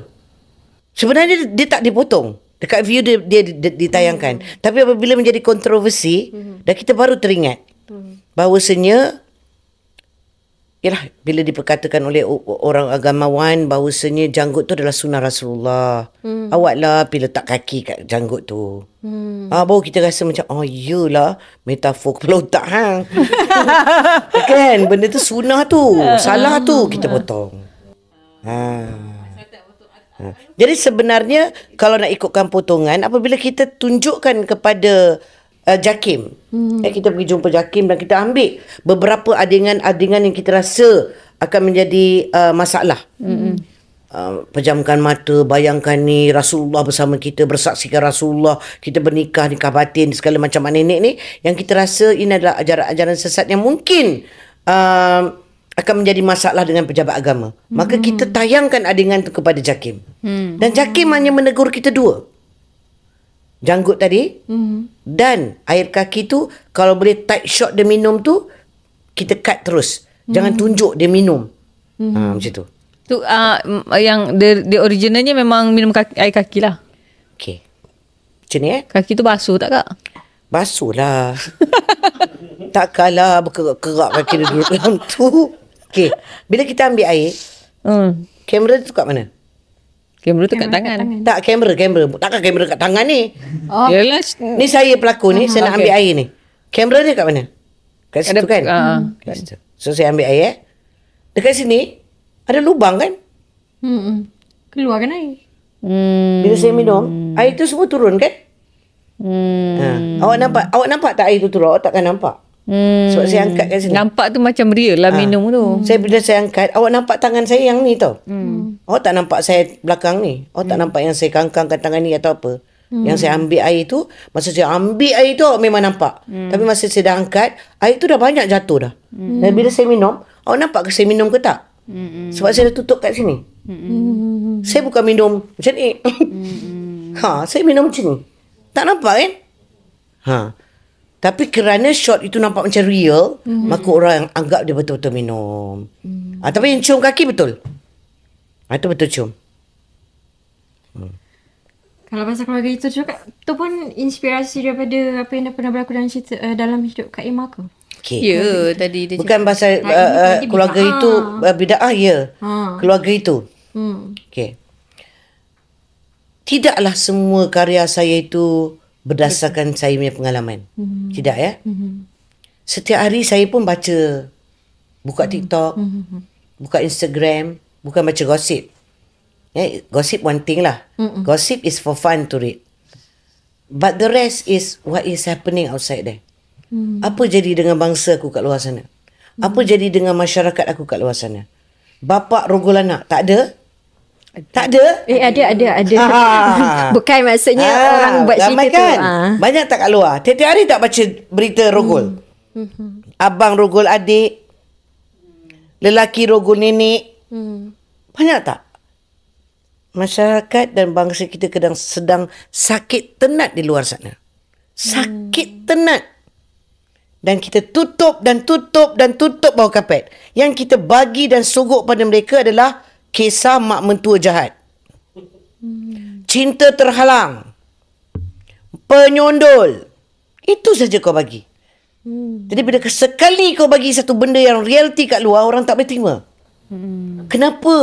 Kenapa nak buka aib orang? Aib siapa? Aku dah sibuk kan mesti Polan yang merogol. Tak kan? Tapi dia kata, kenapa nak buka aib orang? Ini aib. Aib siapa? Aib kita. Orang kita. Dia bukan Cina tau. Yang kita tengok kat luar tu, yang kita tangkap tu bukan. Itu bangsa kita beragama Islam. Siapa nak ajar diorang? Siapa nak bagi tahu diorang? Keluarga itu mungkin dia keluarga engkau. Mungkin dia keluarga engkau. Keluarga itu mungkin keluarga engkau. Mungkin bapa engkau pun kau tak boleh percaya.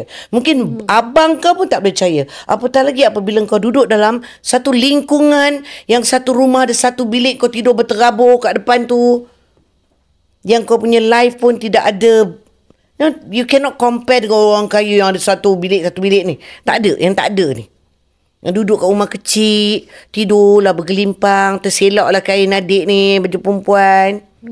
Ya, kalau dan saya pernah mendengar banyak cerita tentang masalah jenayah di luar sana. Bukan saya mendengar dari orang. Saya mendengar daripada PDRM. Saya membaca setiap hari di dalam social media tentang all this thing. Dan benda itu, saya rasa sebagai pembikin filem, saya harus ada tanggungjawab saya pada masyarakat saya. Saya bukan hanya nak membuat cerita yang membuai perasaan cinta orang kat luar.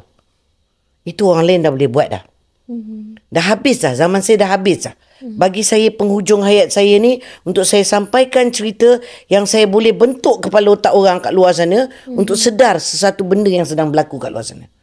Dan itulah impian saya. Yang terakhir di penghujung hayat. Dan tak adalah saya nak buat cinta agung Laila Majnun, tak apalah, orang lain buatlah. Dan saya rasa dah penat dah saya tengok dan saya dengar cerita penyondol. Menyondol aja kerja perempuan kat dalam Malaysia ni. Kenapa saya tak boleh cerita tentang how it feels to become a victim? Itulah jadi pada Balkis. Kau nak cari jalan luar. Dadah ke saja alasan kau punya jalan keluar? Itu saja ke? Itu saja ke alasan kau boleh bagi bila kau ambil dadah? I have problem with my family. I have problem with my boyfriend. I don't know where to go. Aku ni. Semua kau salahkan orang. Kau tak salahkan diri kau. Kenapa kau pilih dadah untuk kau keluar daripada segala masalah kau? Sedangkan Allah bagi banyak jalan lain. Dan akhirnya dadah itu tidak memberikan jalan yang baik kepada kau, malah merosakkan lagi hubungan kau. Kau ada orang yang baik, Allah dah bagi hantar suami yang baik pada kau tidak kenal erti syukur. Apabila kau tak kenal erti syukur, itulah jadi kepada kau. The moral of the story, bida'ah ke keluarga itu. Sebab itu saya kata, tak semua orang boleh baca filem. Orang hanya boleh tengok dengan mata, tapi belum tentu orang boleh baca apa yang saya nak sampaikan. Yang paling penting adalah sebagai seorang pembikin filem, ada satu lagi tanggungjawab besar kalau saya mati. Kalau malaikat tanya saya, kalau Tuhan tanya saya, apa yang kau buat kat dalam dunia ni bila aku lahirkan kau kat atas muka bumi ni sebagai pembikin filem? Aku buat bida'ah. Aku ada buat bida'ah. Aku ada beritahu orang pasal ajaran sesat tu.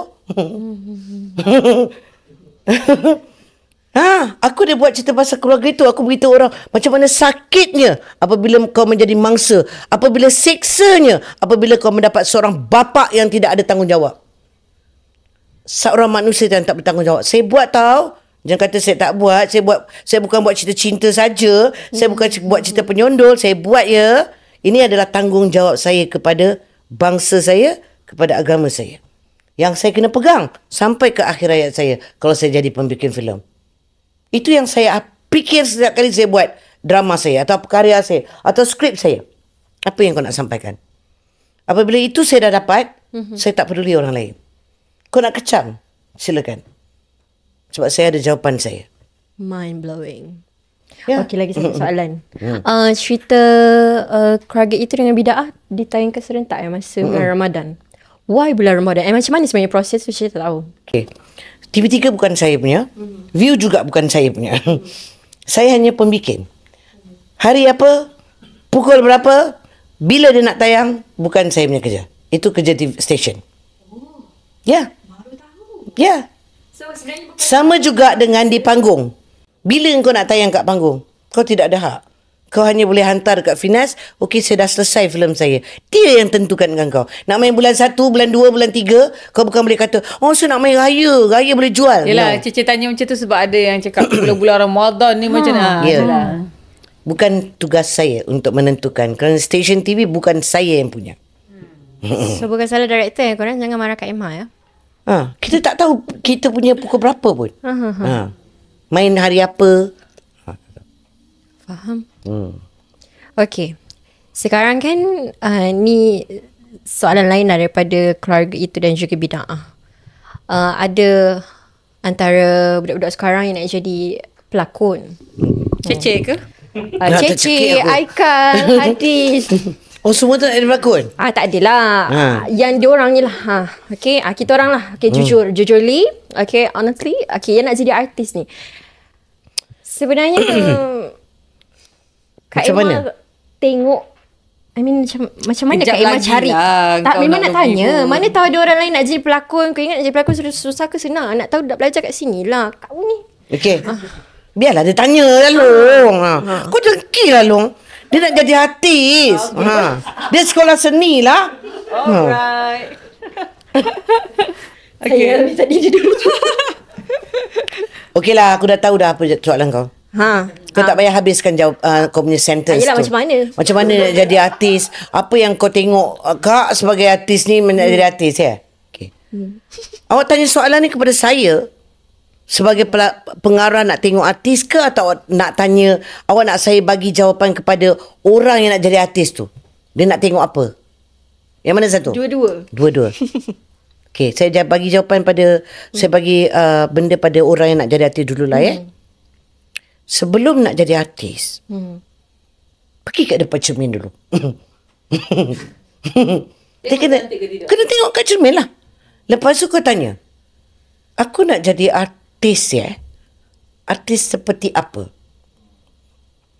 Seperti apa? Aku nak jadi heroin ke? Apakah kriteria seorang heroin yang disukai oleh penonton? Cantik. Kalau hero kena handsome. Ada hero pecah rumah muka? Tak ada. Kena handsome, kena sedap mata memandang. Lepas tu baru bakat. Kalau ada bakat, muka tak ada, tak jalan. Itu kepada orang nak jadi pelakon. Okay. Kepada saya, Pengarah. Apabila saya nak buat cerita, sama ada dia filem ataupun drama, dah tentu saya nak cari pelakon yang boleh jual.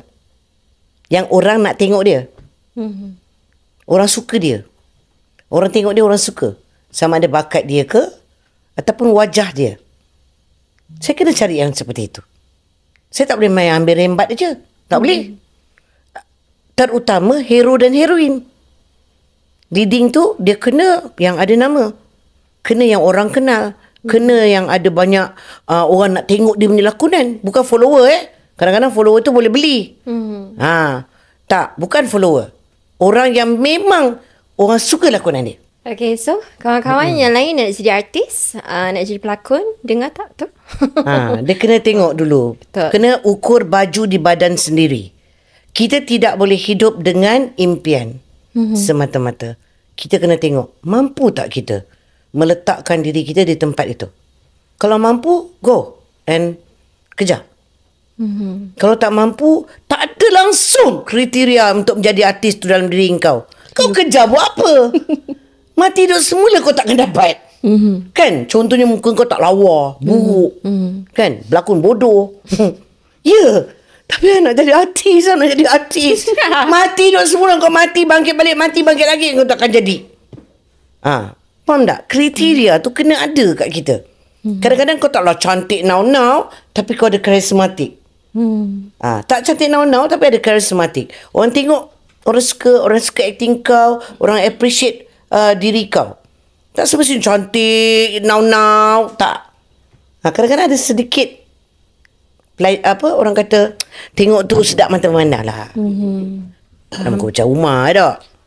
Kata nak jadi heroin. Kalau nak jadi heroin, kalau nak jadi macam pembantu, nak jadi pelakon jadi jahat-jahat je, tak apalah, muka macam rumah. Memang dalam impian aku hanya nak jadi jahat je. Pelakon, aku nak jadi pelakon pembantu yang jahat je. Jadilah. Muka kau pun macam layak. Jadi. Jadi kau kejar. Aku nak kejar watak-watak itu je. Aku nak jadi jahat, aku nak jadi gangster, aku nak jadi perompak. Sebab muka kau pun memang muka macam tu, maka okey. Tapi kalau pelakon lah kan, kalau contoh macam, kalau dia ni berlakon, tak kira cerita apa, Alun nak tengok kan, yang Alun sendiri lah. Sherry Al-Haddad dengan Nabila Huda. Tak tahu. Sherry, kan? Walaupun macam cakap cantik semua, tapi Alun suka kalau, tak kira dia berlakon ni cerita sedih ke, cerita lawak ke, cerita apa, tapi kalau dia ada, Alun nak tengok. Ya, tapi muka dia tak ada buruk now. Yelah. Bagilah contoh yang buruk. Ya. Nabila cantik. Sherry tu walaupun macam tu badan dia, tapi dia cantik. Dia pleasant. Dan dia pandai berlakon. Dua-dua ekor tu pandai berlakon. Jadi macam mana kau nak tak suka? Macam Sherry walaupun dia gendut sikit, tapi dia comel. Kan muka dia pandai berlakon, pandai buat host. Cerita dia macam tengok muka dia tu dah nak senyum. Real. Kalau dia buat komedi tu memang belum apa-apa kita dah gelak. Macam tu. Jadi tapi itu bakat kan? Bakat betul. Kau ada tak bakat tu? Nak berlakon. Ada. Daripada tadi masuk sekolah seni 5 tahun. Tak. Lepas tu buat meskom. Duduk depan cermin. Ya, nanti saya duduk depan cermin ya. Buat meskom jadi apa? Buat meskom nak kerja apa? Saya nanti kita cerita film apa lah. Matilah aku episod hari ni. Ni semua nak ni. Semua nak. Tak, saya cukup pantang Pantang saya. Tamak kan? Bukan tamak. Bila saya jumpa student universiti ni, ambil apa? Saya ambil filem kak. Kerja apa sekarang? Kerja kat Uniqlo. Kau rasa macam nak sepak je muka dia. Kau pergi belajar, mak bapak kau kasih kau duit, so kau belajar filem monyet. Kenapa yang kau pergi kerja kat Uniqlo? Kan? Mana pergi yang ilmu yang kau belajar 4 tahun tu? Itu aku geram. Tapi mana dia nak masuk? Mungkin dia pun tak kenal orang nak jadi kru. Find a way. Kalau saya memang belajar filem kak, tapi jadi kru. Okey. Bagi aku, kau memang pergi daripada bawah. Kau nak belajar kru daripada bawah. Ni tak. Baru keluar universiti, baru diploma dah poyo. Nak kerja besar, gaji berapa? Masuk pejabat orang nak kerja, gaji berapa? Gaji Saya dulu belajar dekat Indonesia. Oh, puyuh tak? Nah, saya belajar kat Indonesia. Saya sekolah dekat Indonesia. Setelah saya jadi pengarah, saya belajar filem kat Indonesia, kat IKJ, Institut Kesenian Jakarta. Budak-budak tu yang datang daripada Surabaya, Gedebak-Gedebura, semua tidak ada rumah. Nak jadi orang seni tau. Tidur bawah tangga sekolah. Pagi sebelum cikgu datang semua dah clear dah tempat tidur. Tak ada duit. Tak ada duit nak sewa bilik. Tapi kerana seni, dia belajar. Dan dia jadi orang seni. Jadi pengarah, jadi director, jadi... Aku tak kisah pun kalau kau cakap saya kerja handy je. Kau daripada mana? Daripada sekolah seni. Kau buat apa? Handy. Aku tahu. Daripada bawah kau belajar. Dan tak impossible sekiranya kau tiba-tiba jadi director. Saya ada seorang budak yang saya rasa tak apalah, sebut nama lah, tak kisah pun, semua satu orang semua tahu dah. Kalau tengok dia ada nama dia Pali Yahya. Pali Yahya. Saya ambil daripada dalam tempat ajaran sesat tu. Budak penagih yang sudah injek sampai sini. Sini last tau. Ini last. Sini semua dah tepu, dah tak rasa dah. Kena injek sini untuk rasa. Yang mana tiap-tiap hari mak dan ayah dia berdoa supaya dia mati. Sebab tak sanggup dah. Merompak, mencuri duit orang kampung. Ambil dia daripada handy saja. Dia kerja dengan saya. Handy. Sekarang dia jadi director. Dan dia pernah masuk dalam anugerah skrip top 5 dengan saya. Top 5. Bertanding dengan saya. Daripada handyman saya saja. Naik sikit sampai jadi assistant director. Saya tengok dah bagus, bagi dia jadi director. Bagi secara paksaan lah, brutal. Macam mana Badar train saya, macam tu saya train dia. Sekejap nak keluar sekejap di meeting, nanti datang balik. Saya tak balik. Dia kena direct the whole day. So dia akan learn. And now he is such a very good director. Dan saya sangat bangga tengok dia. Did nothing. Tidak ada sekolah pasal filem langsung. Tak ada. Dan dia become orang seni yang hebat. Kau? Dia lagi. Dia nak balik je kau. Okey lah. So, ada apa persoalan ke daripada luar?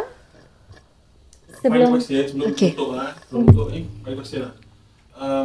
Pandangan Kak Emma tentang sekarang ni satu trend di mana influencer ni membanjiri industri seni ni. Okay. Daripada jangan kata berlakon kan, dia buat konten, sekarang tiba-tiba jadi pelakon drama.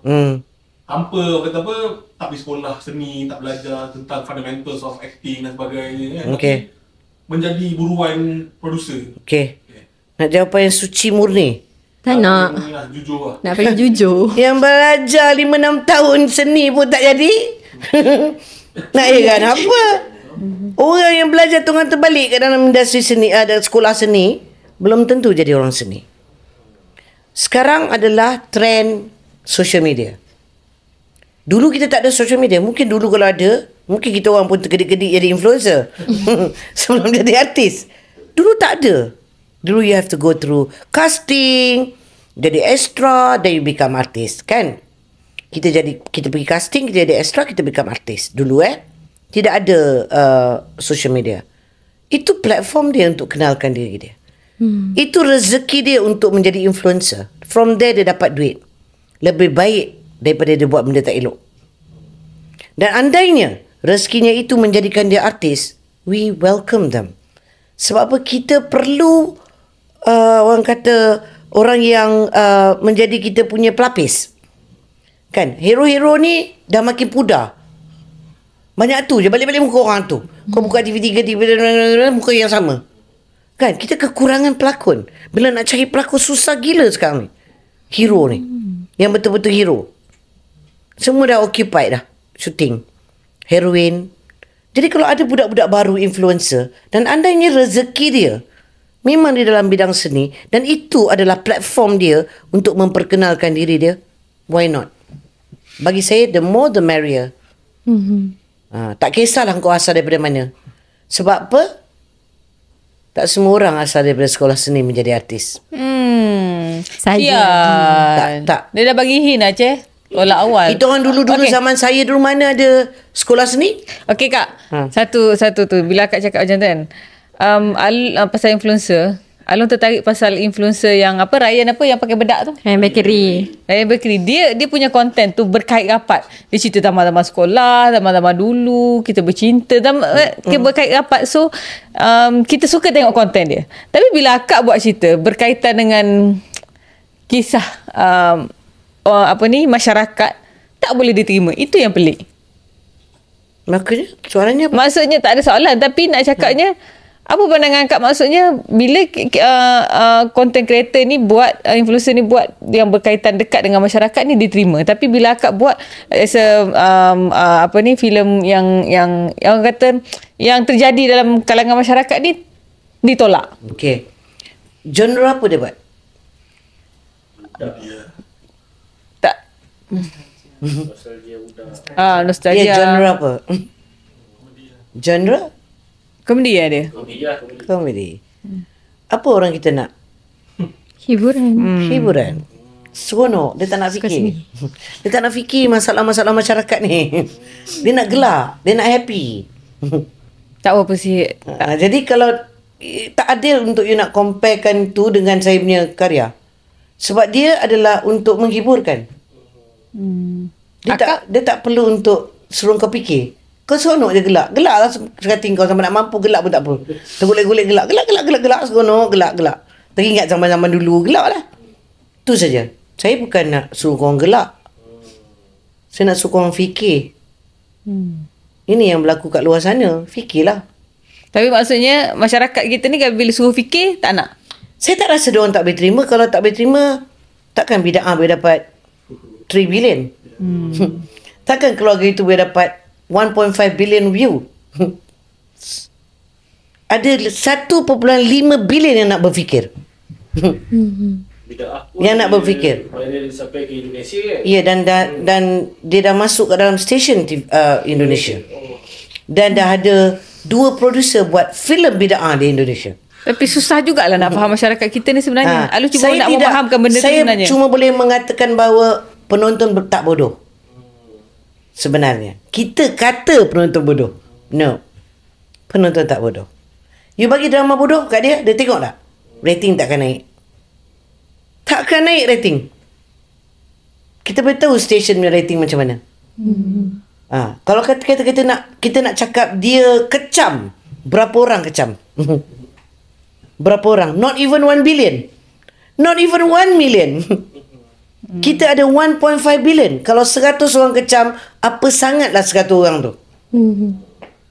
Pemikiran dia dibandingkan orang yang menonton dan dapat manfaat daripada karya tu. So that's why akak tak kisah bagaimana bida'ah itu mampu membuat Indonesia ambush passenger train dekat sana. Tangkap orang-orang yang merogol anak. Orang kecam saya, menjatuhkan orang agama. Tapi di sana saya menyelamatkan beberapa ramai orang dekat Indonesia. So who cares? Kepada orang yang 100 orang yang kecam ni.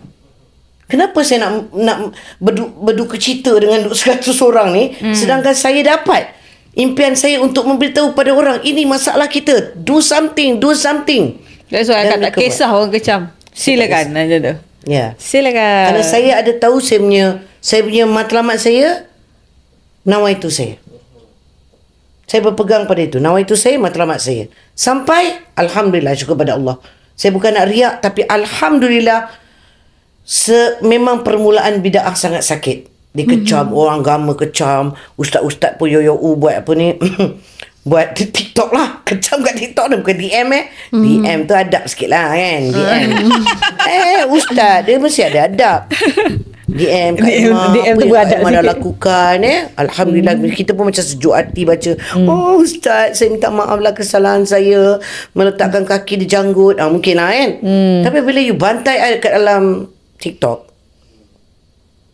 how do you expect me to respect you? Orang Islam adabnya bagaimana? Orang Melayu adab dia bagaimana dalam menegur?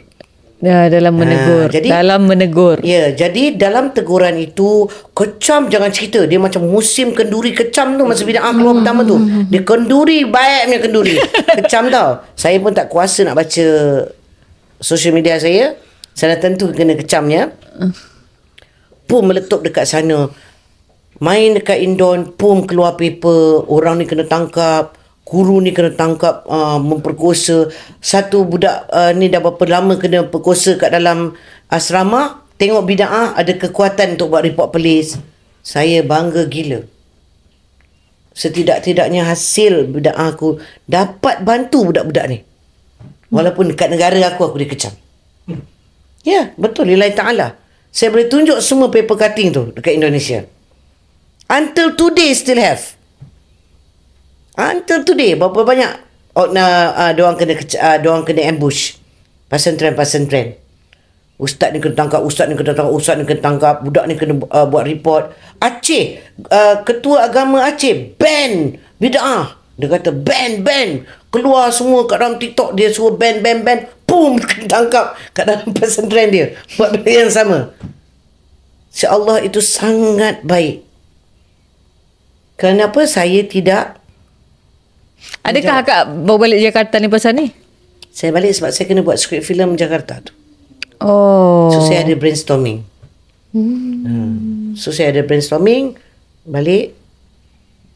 Dah 2 minggu lah. Pergi balik untuk brainstorming tu.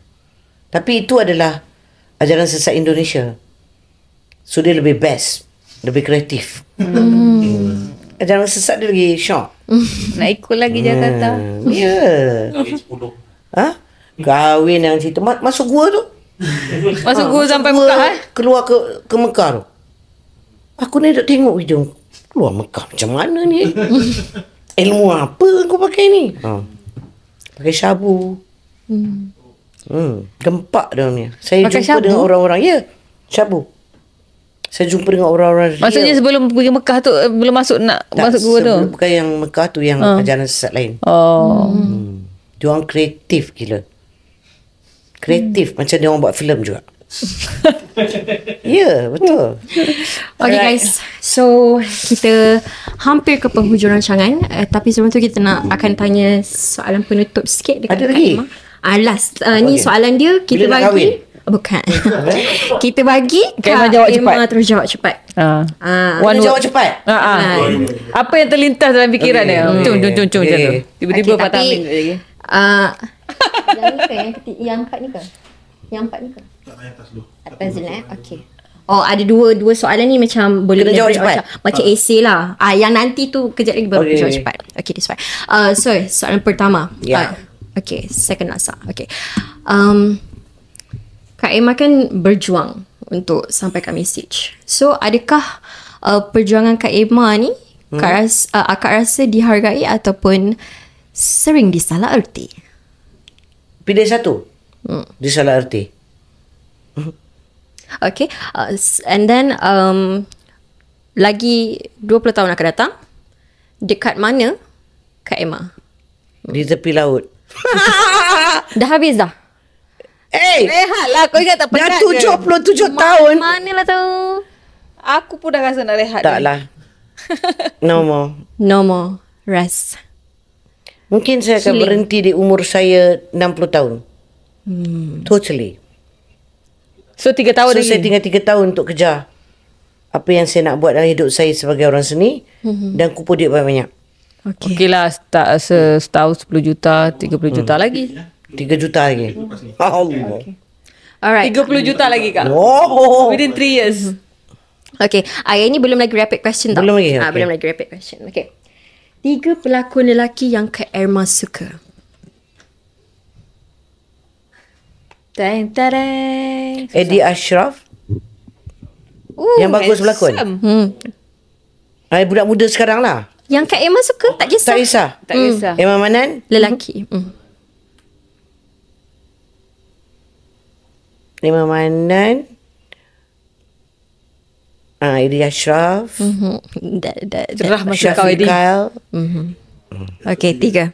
Eddie Ashraf, Emma Manan dan juga Syafiq Kyle. Okay. 3 pelakon wanita. Putri Balkish. Nabila Huda. Umi Aida. Adik Oh, so sweet. Okay, 3 filem tempatan yang Kak Emma suka. Masya Allah. Suka tanya soalan ni Yang bukan Kak Emma Yang saya suka Yang jerit tu, yang jerit. Yang jerit suka tak?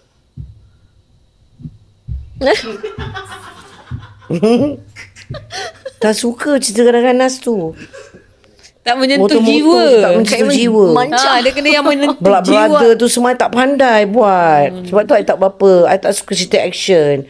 I suka cerita drama. Tak adalah. Tak ada. Tak ada. Yelah, Tak dia ada. pun tadi cakap dia tak tengok cerita orang lain. Dia tengok sendiri je. Kalau cerita akak, kalau 3 cerita akak yang akak suka, Filem yang akak buat.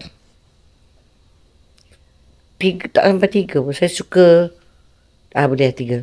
Saya suka Jimmy Asmara, Embun dan Perempuan Paling Terakhir. Jimmy Asmara. Okay. So, pesanan terakhir. Pesanan akhir Kak Emma Fatimah kepada semua yang menonton. Duduk dulu. Duduk dulu dan tonton sampai habis. Okay, so thank you so much Kak Emma sebab sudi bersama dengan kita hari ni. Jangan marah kalau kita ada kata-kata terbahasa kasar ke apa. Dah okey, tak apa, Minta kita maaf juga memang kalau santai daripada je. set kita orang ada terpotong Kak Emma ke apa Okay, ke. no problem. Okay. Alright. Thank you jemput for saya. coming. Thank you. Okay, so untuk penonton yang baru saja menonton, terima kasih sangat-sangat sebab masih lagi menonton duduk dulu walaupun kita orang ada cerita lama. Okay, tapi tak apa. Kita akan kembali lagi dengan episod yang seterusnya selain daripada episod bersama Kak Emma. So, kita akan jumpa lagi di next episode di dalam Duduk Dulu. Apapun